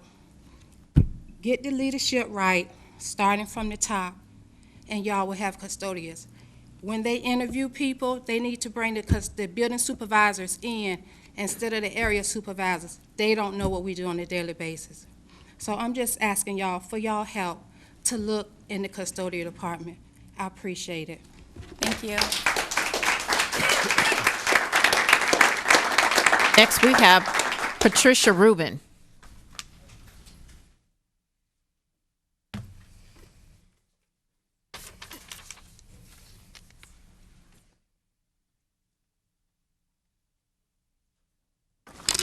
Good evening. My name is Patricia Rubin, and I'm a kindergarten teacher at Little Creek Elementary School. I've been with Norfolk for over 21 years. First, let me say that we are appreciative that NPS found a way to begin or continue the step correction process without another study. Going forward, I would like to suggest that we keep 5 C's in mind. Clarity. Be transparent. Create a pay scale system that is simple enough that even educators with certifications, training, experience, PhDs, master's, and bachelor's degrees can understand and not be confused by. Consistency, conformity in the application of policy and vision throughout the system for the sake of fairness. Congruency. Please let your private actions align with your public words. Continuity. There should be a common thread or goal through each successive administration so we don't have what appears to be a jumble of remnants from previous superintendents mixed with a current competing agenda. And the final C is collective bargaining. That ties all the rest together.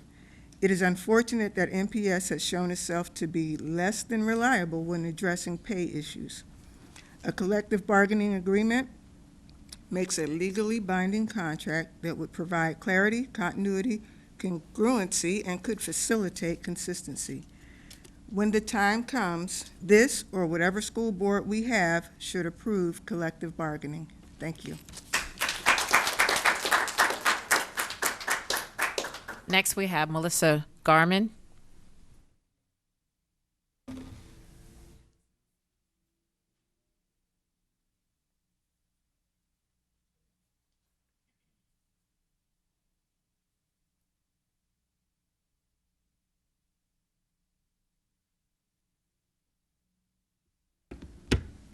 Good evening. Good evening. I'm Melissa Garman. I'm an employee at Granby Elementary School, SPED KM1. The discussion we heard regarding step decompression on June 1st was promising. I'm grateful that the money allotted in this year's budget to address step compression is actually going to NPS employees. And I appreciate that the board has shown interest in locating the additional $10.5 million necessary to enact the entire decompression plan in one fiscal year versus 4 fiscal years. That is truly the best course of action. It is the only action that will send a direct message to teachers and other employees that Norfolk is ready to make right the wrongs and mistakes of the past. It is the first step in earning the confidence and faith of current employees, especially those whose pay, retirement, and Social Security are due to suffer the most if they are not corrected. Additionally, it is time for Norfolk to establish a formal policy to ensure a one-to-one service-to-step progression credit. The precedent has existed for some years now, based on teachers who began their career at NPS and have received a step movement every year since. And before step compression occurred, it is likely a previous precedent also existed, even if our esteemed HR does not have a written policy. It is time that Norfolk move away from reactive business practices in leadership and into proactive, bold business practices in leadership. Norfolk must be willing to move forward assertively to address projected teacher shortages, not by hoarding monies to prepare for some enormous pay raise in 2025, but by making changes now that will set the district up to not only retain its current teachers, but to recruit experienced teachers from other divisions. I went through the pay scale and looked at all 10-month teacher employees in our pay raises. And there was a comment that was made at the last that pay raises are an indication of the value of the person along that pay scale. And I want you to know that the highest pay raises were given to those teachers who are in their first 6 years. It increasingly decreases steadily to where teachers are getting 3.35 and the ones closest to retirement are getting less than 3% of a pay raise per year per step.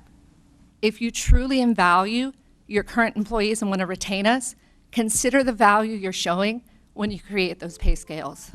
Thank you. Kiana Hinton, followed by Ayana Williams.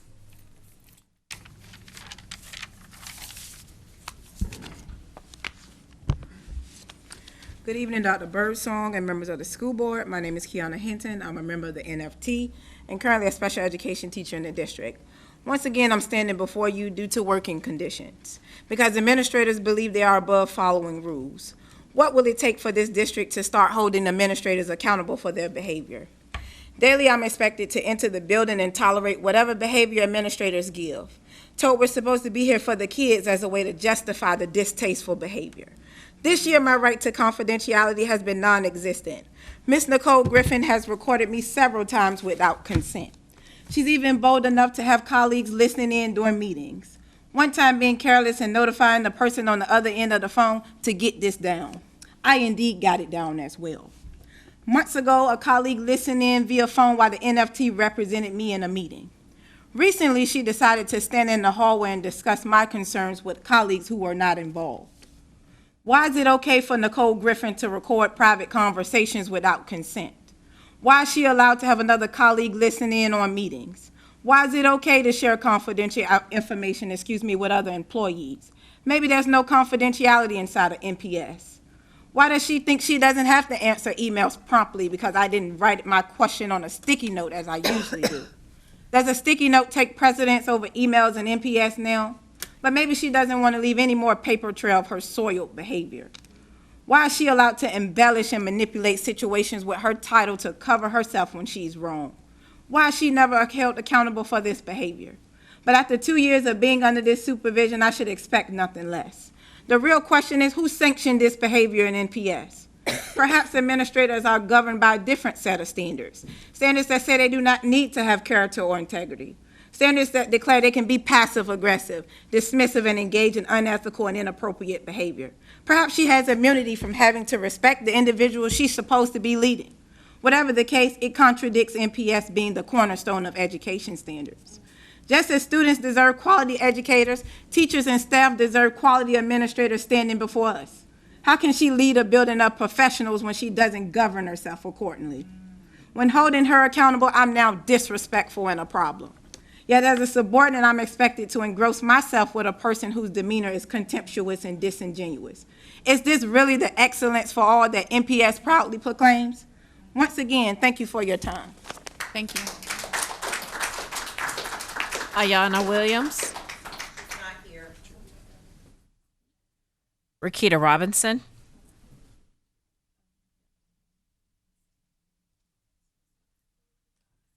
I was taking notes.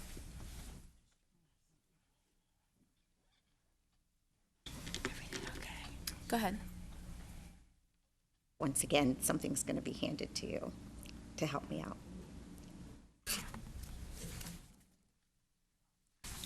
Did you need something? I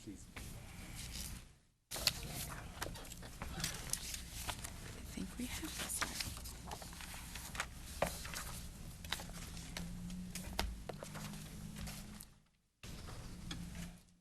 Good evening, Dr. Martin, school board members, Dr. Birdsong.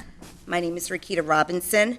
I am a teacher at Richard Bowling Elementary School. This evening, I am here as a teacher who was offered a continuing contract that I'm still awaiting some documentation from Human Resources to support my claims to the rate of pay since 2013 in Norfolk Public Schools so that I can confidently sign on for another year believing its accuracy is indeed your policy. See, as a new hire to NPS in November of 2013, I was not given credit for my 22 years of teaching experience. At that time, I wasn't retirement focused and didn't recognize that I was being shafted out of 9 steps towards my pension.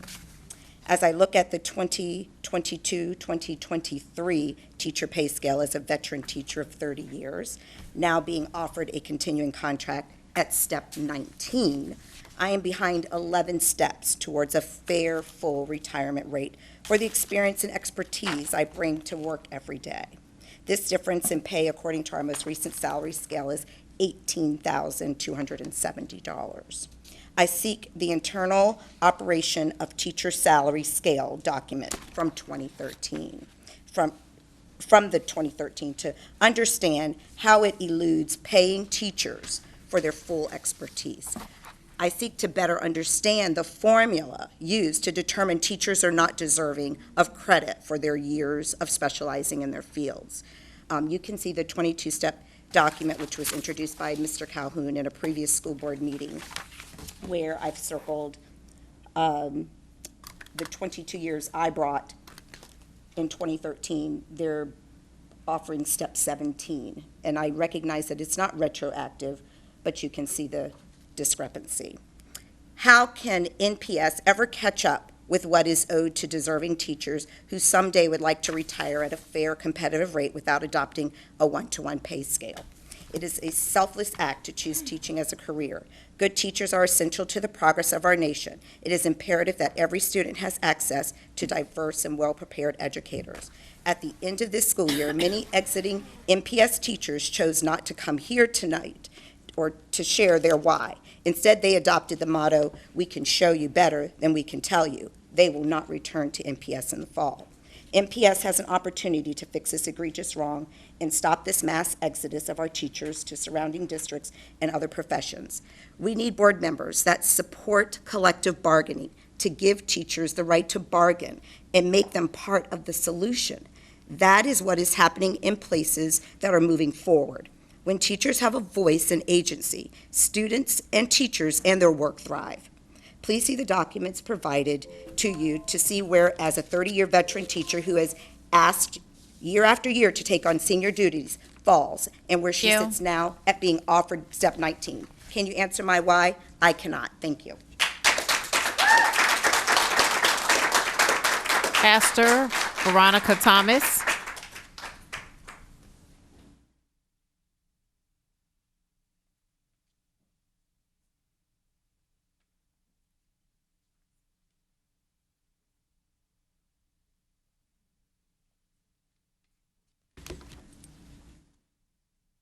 If I wasn't here at the school board, I would say it's time to pray, just listening at what has gone forth.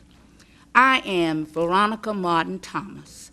I'm pastor of First United Presbyterian Church, 745 East 29th Street, Norfolk, Virginia, 23504. I'm also president of Let's Make a Difference. It's an organization that works with faith-based and community organizations that care about our community. That's the bottom line. And I'm here today because we have taken an initiative to disband school-to-prison pipeline. And so we want you to know, and I hope you already know, that in 2021, a Senate Bill 3 prevents students from being charged with disorderly conduct during school or buses or school-sponsored event. Also, Senate Bill 729 removes a requirement that school principals report students' acts that constitute a misdemeanor to law enforcement. These are acts that may be considered misdemeanors, such as assault on school property and schooling, including on a bus or a school-sponsored event. Why is this so important? Why did why did she decide that we needed to take care of this? Because it was shown that in Virginia, we led the nation in nearly 3 times the rate of referrals of students to law enforcement. What are our plans to change this? In June 2019, Ruffiner had 32% in-school suspension, 58% out-of-school suspension. On the street, I hear that all schools do not have in-school suspension. That means if they're suspended out of school, they are not getting instructions. They are not getting what they need. What are we going to do about this? Let's make a difference. We have decided in our 04, that's us. We're concerned about those schools. We picked up Tidewater Elementary, Young's Park, Jaycock, Linwood, and Ruffiner. We wanted Booker T. They haven't given us the approval yet to go in. What we were told by Dr. White, that's my person right there, that we need to not be concerned about just tutoring. We need to love on the teachers. We need to appreciate the teachers. So this year, every student in these 5 schools. Thank you. Did you say my time is up? Yes. All right. Thank you so much. But we going in those schools and we making a difference. Hallelujah. Thank you, Jesus. Hallelujah. All right. I want to go to her church.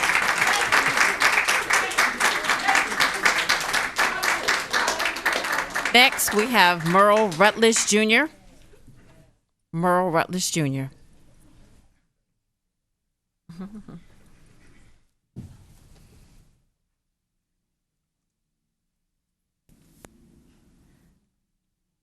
Hello, my name is Merle Rutledge Jr. I'm a Raise candidate. that if you'd like. If it's more the lectern, there's a button on the side. If it's more comfortable for you. Okay. You ready? Is I that can still good? talk. I Okay. can project. This isn't about so much Democrat or Republican.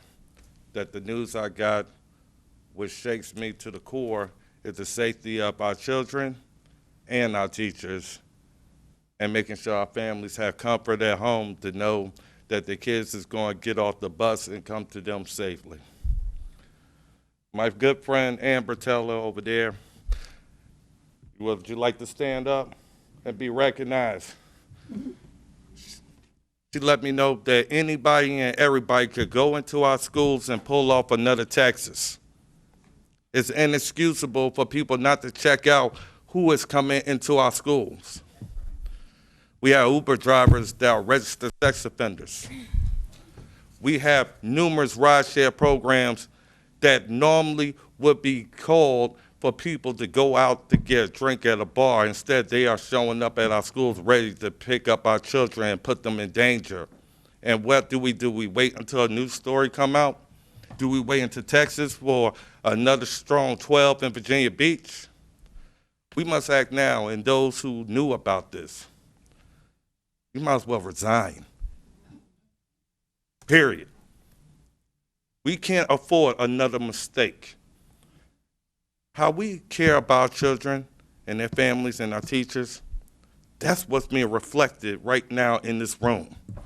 I'm telling everybody in this room, don't be scared to speak. If you gotta get fired, speak. The reason is because Dr. Martin Luther King was worrying about dying every single day, not just for black people or white people, but for all people to speak. Speak their mind, continue to speak truth, whether you like it or not. I'm asking you from the school board, don't cut people off at 3 minutes, because y'all have enough time to screw up these schools to the point that they need a lifetime. Hallelujah came from that pastor because you took God out instead of allowed the devil to come in. And I'm not scared to bring it up because my faith is more important than your sensibilities. So I pray for each and every one of you to start doing what's right for our teachers and for our schools, and the families will back you up because it's a community. They say a village to raise a child. It takes this whole world for a child to see. We are better than this. So protect our schools, protect our families, protect everybody's right to speak. And if you decide to fire one teacher over the fact that they told you the truth, then I guess the devil is a lie. Patrick Berry. Patrick Berry. What was the name? Patrick Berry. Here he comes.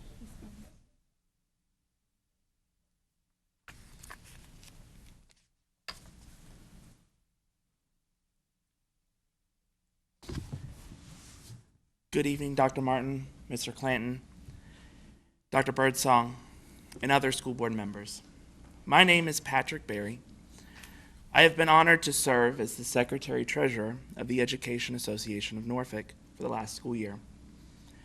I've just finished my 3rd year here at Norfolk Public Schools, although this is the end of my 9th year in education, having previously taught at Brunswick County Public Schools for 6 years. I'm one of the amazing social studies teachers at Norview Middle School.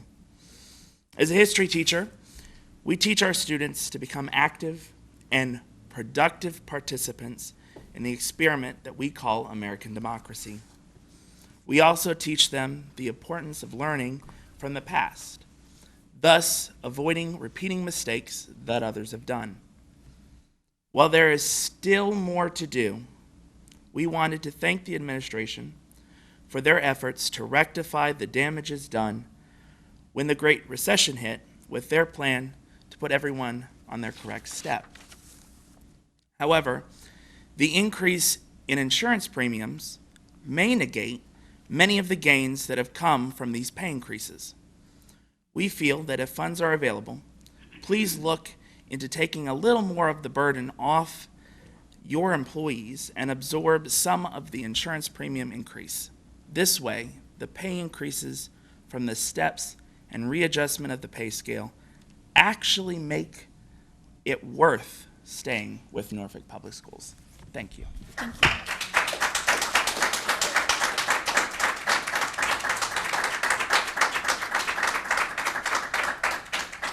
Next, we have John Williams.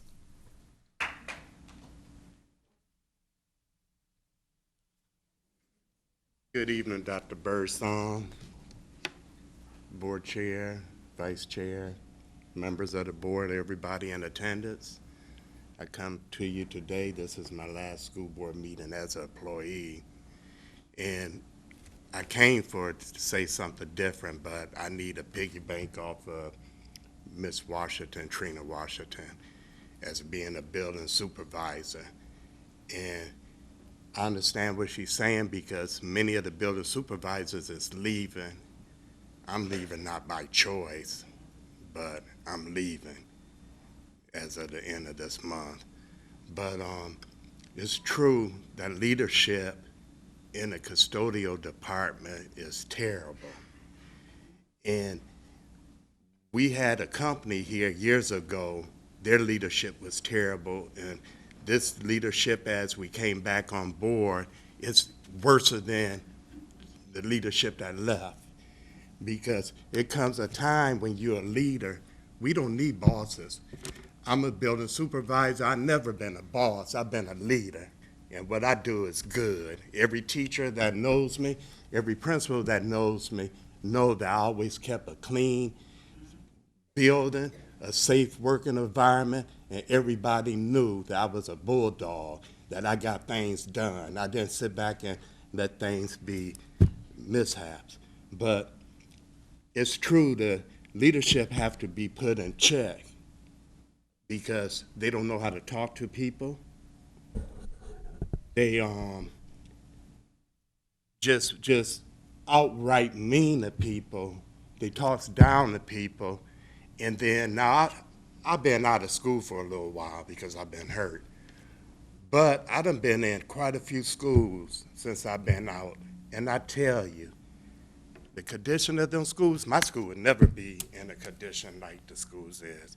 And they're in that condition because of human resource. They do the hiring for the custodial subs and the entry-level custodians.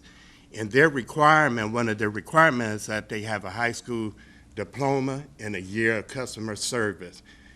And I tell you, to sweep a floor, take out trash, and mop a floor, you don't need no high school diploma.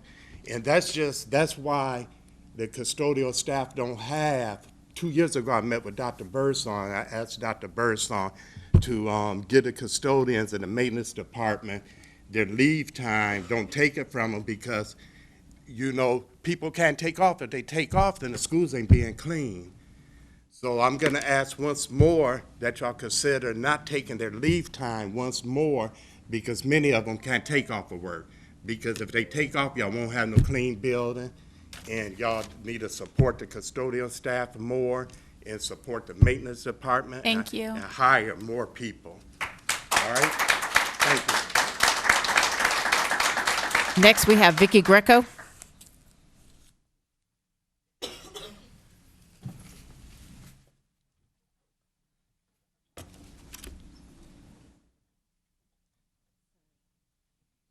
Good evening. My name is Vicky Manugo Greco. I'm an NPS and PTSA parent, Lake Taylor graduate, former NPS special educator, and NPS Board Advisory Committee volunteer. First, I'd like to give my deepest appreciation to our NPS students in class of 2022 graduates, teachers, support staff, custodial staff, our bus drivers, school nutrition staff, school nurses, paraprofessionals, administrators, school board, and everyone in this village of Norfolk for their prevailing with positive persistence through this challenging school year. I wholeheartedly agree now more than ever with the late great champion Arthur Ashe when he once encouraged, start where you are, use what you have, do what you can. And from where I stand, I'll also add, take deep breaths, rest up, and have some fun after a job well done.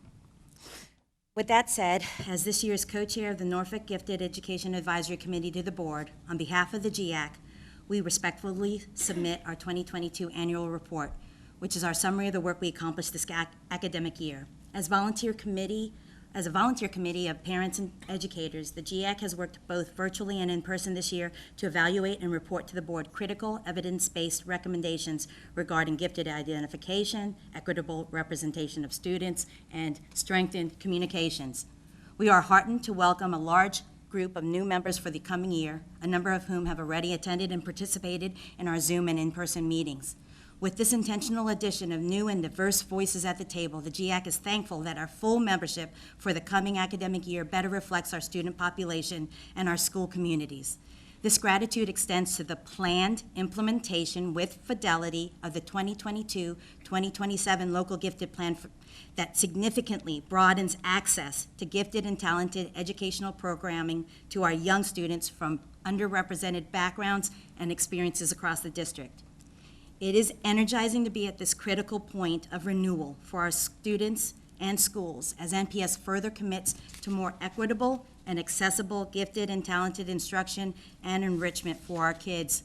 We are also encouraged by the inception of the division's Continuing the Drive, Excellence and Equity for All 5-year strategic planning process, underscored by the shared accountability of the NPS governance and strategic planning implementation teams and the collaborative work needed to identify aspirational, measurable, long-term goals that ensure more inclusive growth in student achievement outcomes.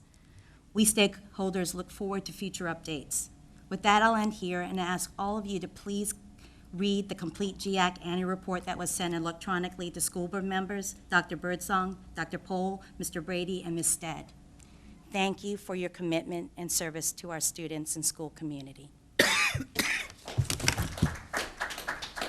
Next, we have Amber Taylor.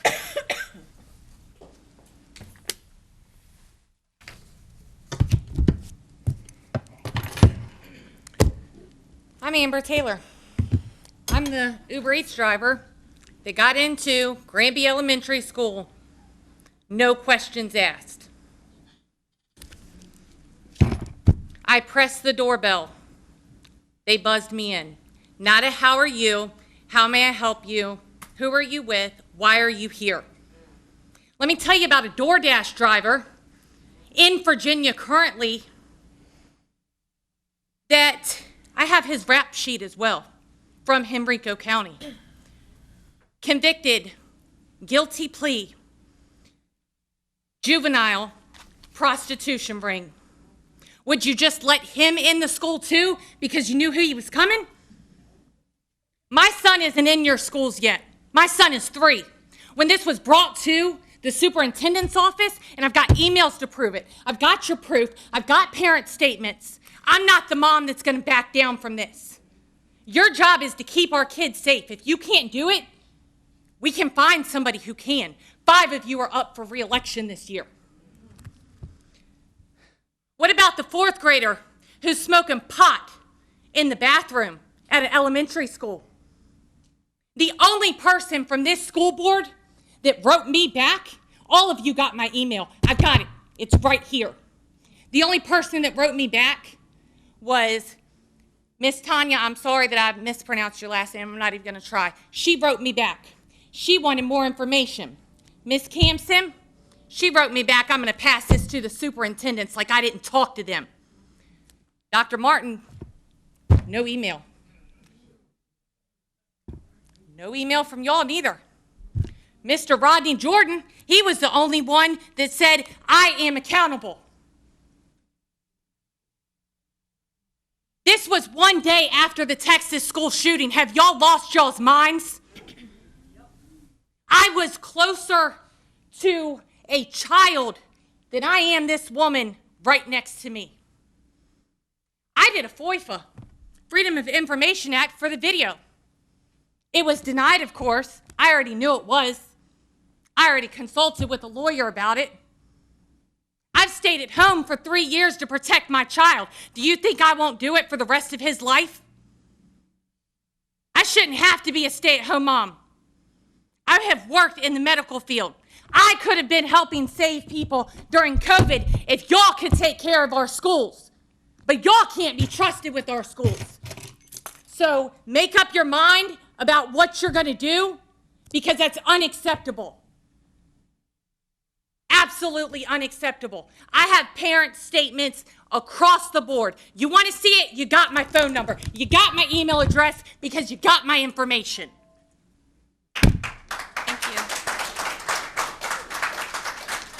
Our final speaker for this evening is Barrett Hicks.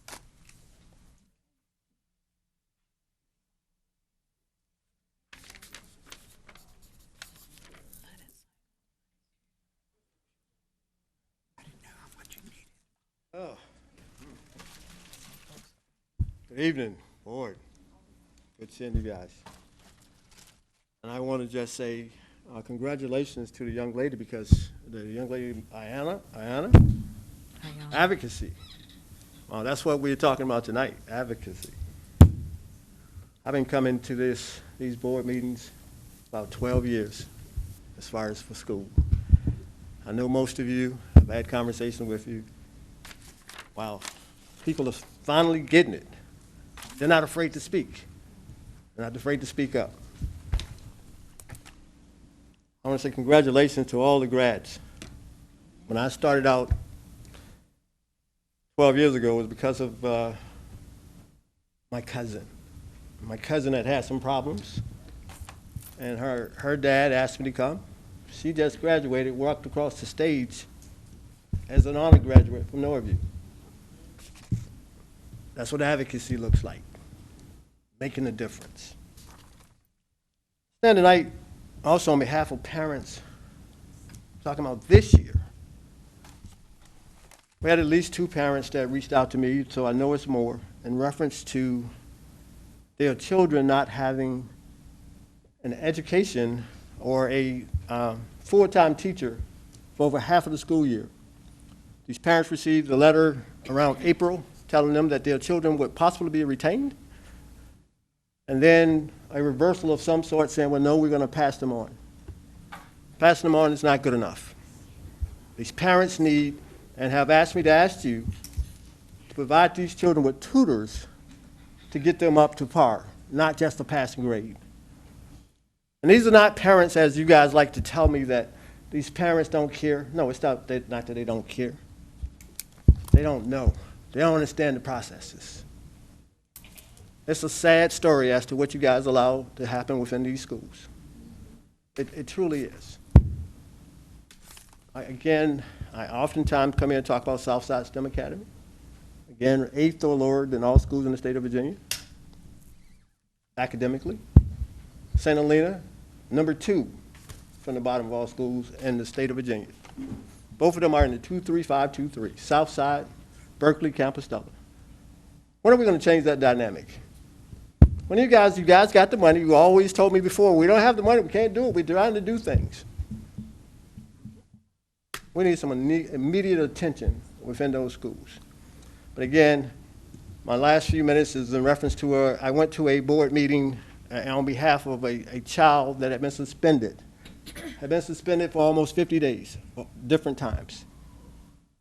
With 30 of those days, after he'd already did the time, overturned. Guys, we've got to do better. You cannot let a child stay home without some form of instruction. Thank you.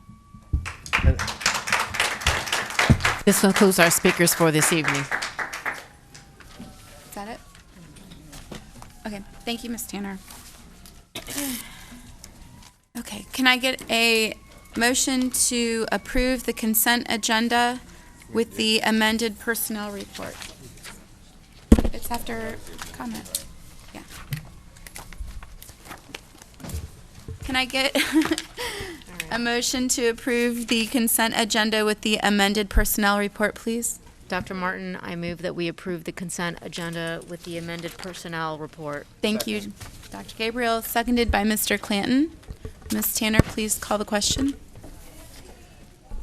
Basine? Aye. Campson? Aye. Clanton? Aye. Gabriel? Okay. Aye. Jordan? Mr. Jordan? Stepped out. Okay. Is he going to? He just walked out. Can you just go ahead on? Okay. Ralston? Aye. Martin? Aye. Okay, thank you. Is he here for the vote? Aye for the or consent no? agenda. Oh, he says aye. Aye. Okay. Sorry, we didn't hear you. I couldn't hear, so I had to shut the door. Oh, okay, thank you. Up next, we have our decision and discussion agenda, the monthly financial report.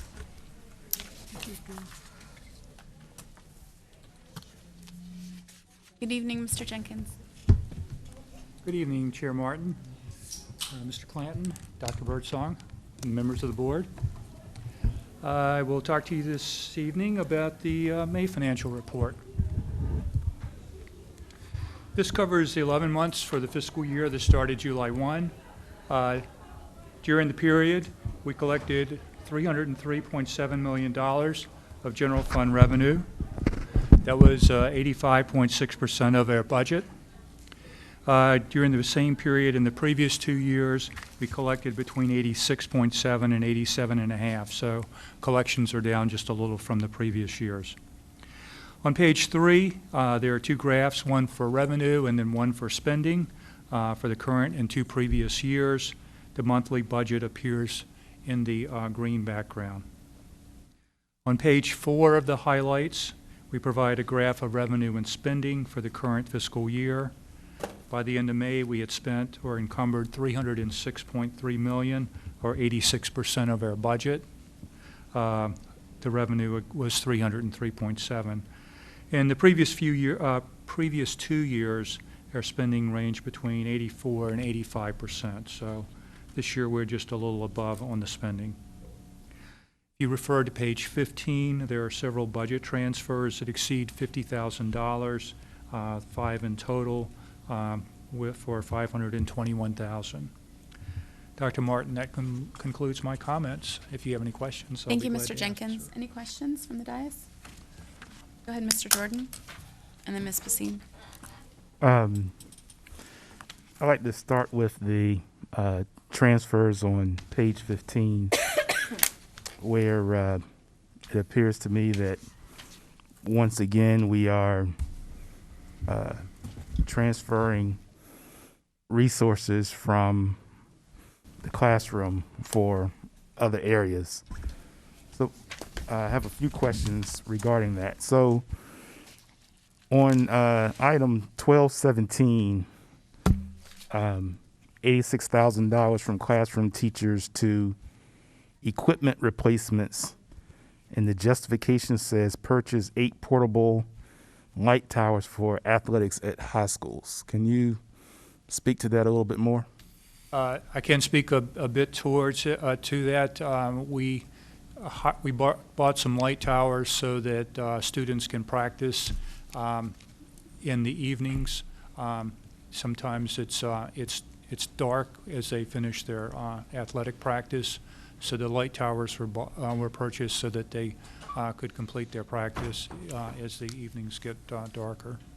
I don't know if you were around at the time, but there was a time when the school board was having discussions about later start times, and issues came up about portable light towers. Are you familiar with that at all? I'm somewhat familiar. I was aware that that was considered here as it has been in other places. Yes, sir. So can you describe the decision-making process of removing funding from classroom instruction, classroom teachers, to athletics to deal with 8 portable light towers, and how the discussion takes place in terms of who ultimately signs off on the transfer and how it impacts student outcomes and classroom instruction in that decision-making process? I think I can help somewhat on that. These transfers are only made possible because there were vacancies in classroom instruction. Had the positions been filled, we would not have been able to do this. This was considered a higher priority. It's something that was submitted by our athletic department. It was approved by Dr. Birdsong, and we have gone forth with that. Okay. So then, generally speaking, then, as these transfers make their way up for approval, as you were just describing that, in this particular case, we had vacancies. In theory, we are budgeting classroom teachers to help students. It would have been certainly our preference to have had teachers, but because we had vacancies, we addressed the highest priorities that weren't funded in the budget. Yeah. So I think that I think the board needs to have a deeper discussion of how we can ensure that the priority and SMART goals that we should have, if we don't have, that prioritizes classroom instruction and student achievement. This is concerning. I've raised this at meeting after meeting, and it just seems to continue without much of a clear impact being provided on student outcomes and student achievement. Then my next question is, can you give me a sense of, based upon this report, where we are with unexpended funds for the year? As I've said before, I can't tell you specifically in the non-salary areas, the purchases of supplies, contracts, and things of that nature. As far as wages and benefits, we are very close to the amount that we need in order to cover the revenue shortage, and a couple of other of the priorities that Dr. Birdsong has identified for year-end spending, but we're pretty much at the tipping point. When you say revenue shortage, what are you referring to? Well, we have fewer students, and of course, their state funding is based on the number of students that are enrolled in our schools. So we will have a reduction. We will have less state revenue coming to us than we had budgeted this year. I've mentioned this a couple of times before, but our revenue is down. Will be down. I don't have it. It's not committed to memory, but I think it's about $4 million or so. So we will need to cover that revenue shortage. No, sir, I don't have it with me. So that's part of it, and then there were a couple of transfers, this being one. So we're very close. Close to? We're close to the minimum amount that we need. I mean, there was the board collectively agreed to commit $3 million of surplus from the year, so we are pretty near that point. You're talking about in the budget that we submitted to council? For the capital proposal that that the board approved back in March. Yeah. So this brings up a point again that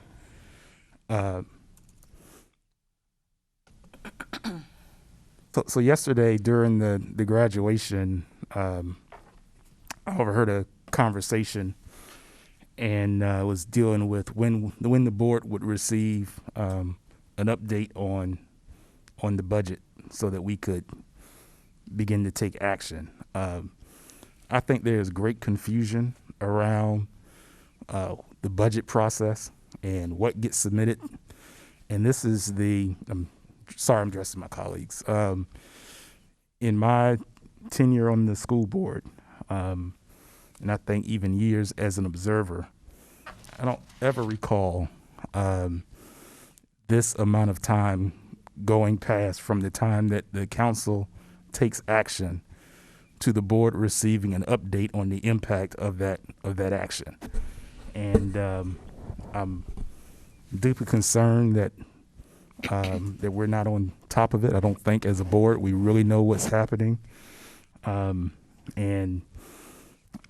it's very, very disappointing to hear this month after month, with the idea that perhaps the board is just a bit player in all of this. The $3 million is being referred to.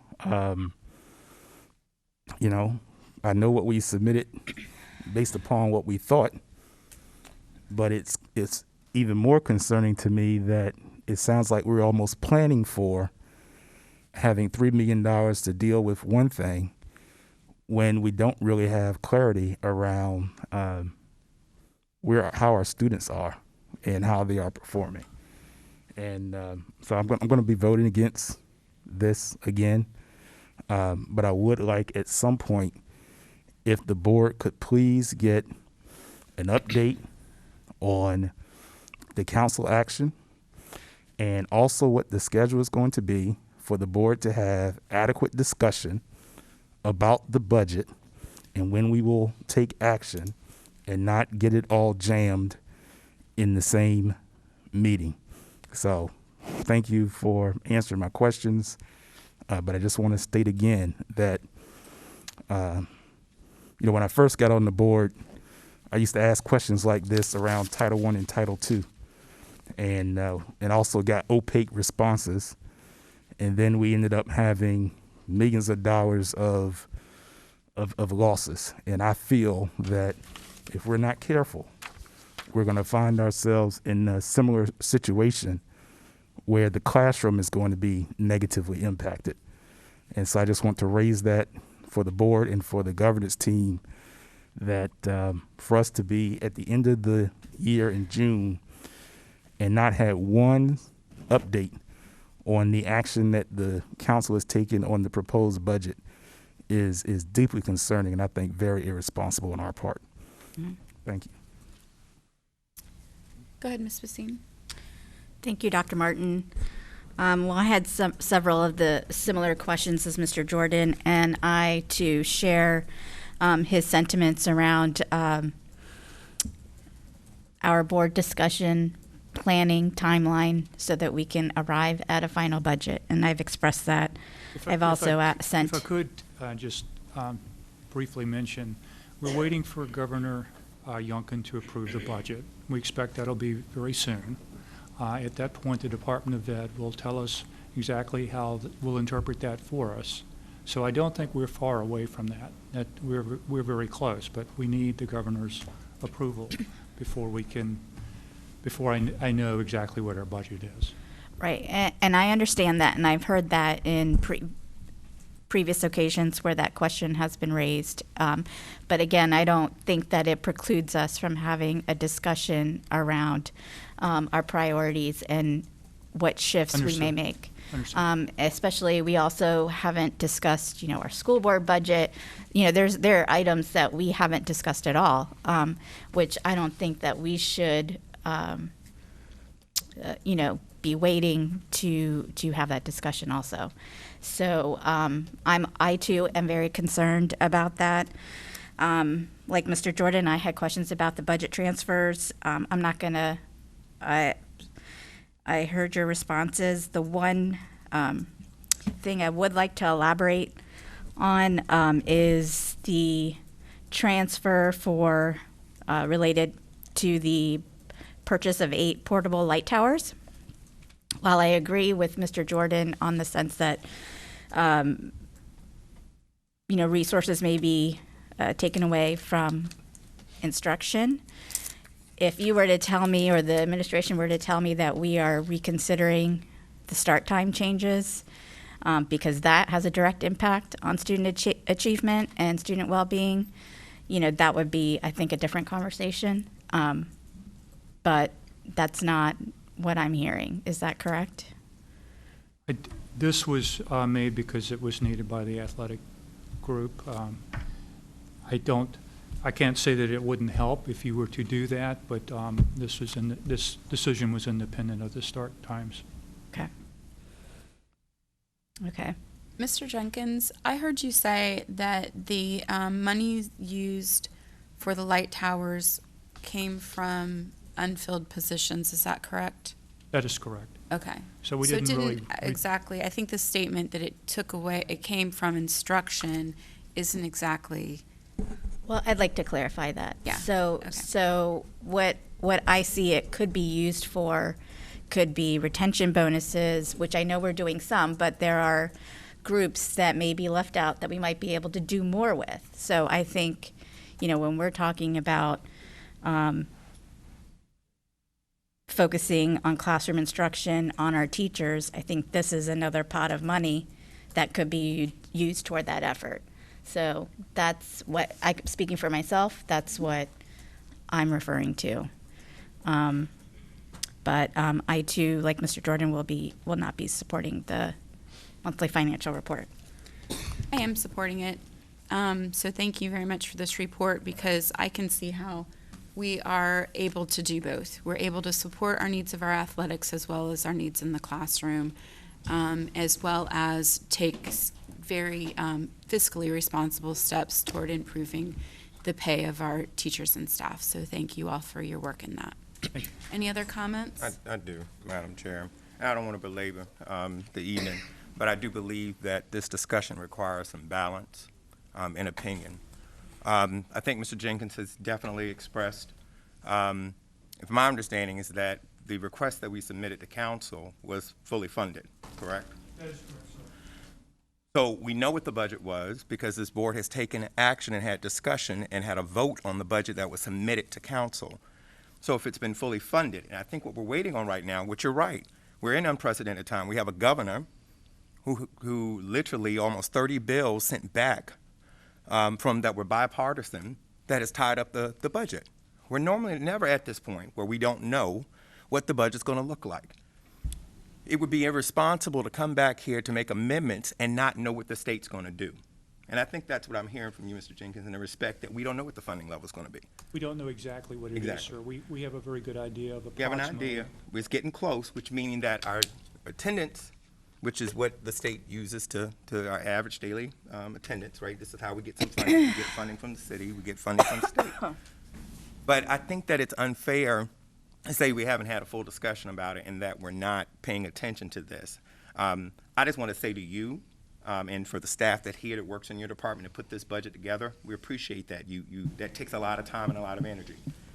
Not everyone on this board doesn't think that we're not taking the necessary steps. Okay, so I just want to publicly say that. Thank you for doing that, because we've had discussion about it. The majority rules and the respect. So if we all don't agree on it, it's fine, but one thing that we're supposed to learn as a board from governance is that whatever the will of the board is that we're supposed to coalesce around that. But what I'm hearing today is that in some sense that we're not doing what we're supposed to do as a board. That's not necessarily the case. And I appreciate that we need to pay attention to that. But when we also go back to budget transfers have been going on this board and through this administration for over 10 years. But there's been this trigger. If it's more than $50,000, we get it reported back to the board here.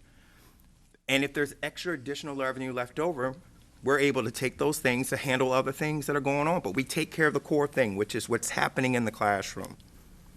So I just don't want this perception to be placed out there that there's something arrived being taken care of or going on in the administration. This stuff has been here, and I know that some members of this board have been here 10 years or plus, and you've seen it. So I don't agree with the fact that we're not paying attention to it and that we haven't had a discussion. You all have been very forthright in the presentations, in my opinion, which have been brought to this. We've had discussion on it. Maybe folks want more discussion on it, but I'm sorry.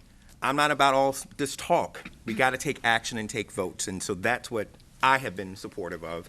And you know, I'm just, there needs to be some balance to what's been placed out here this evening. That's all I've got to say. Madam Chair. Yes, go ahead.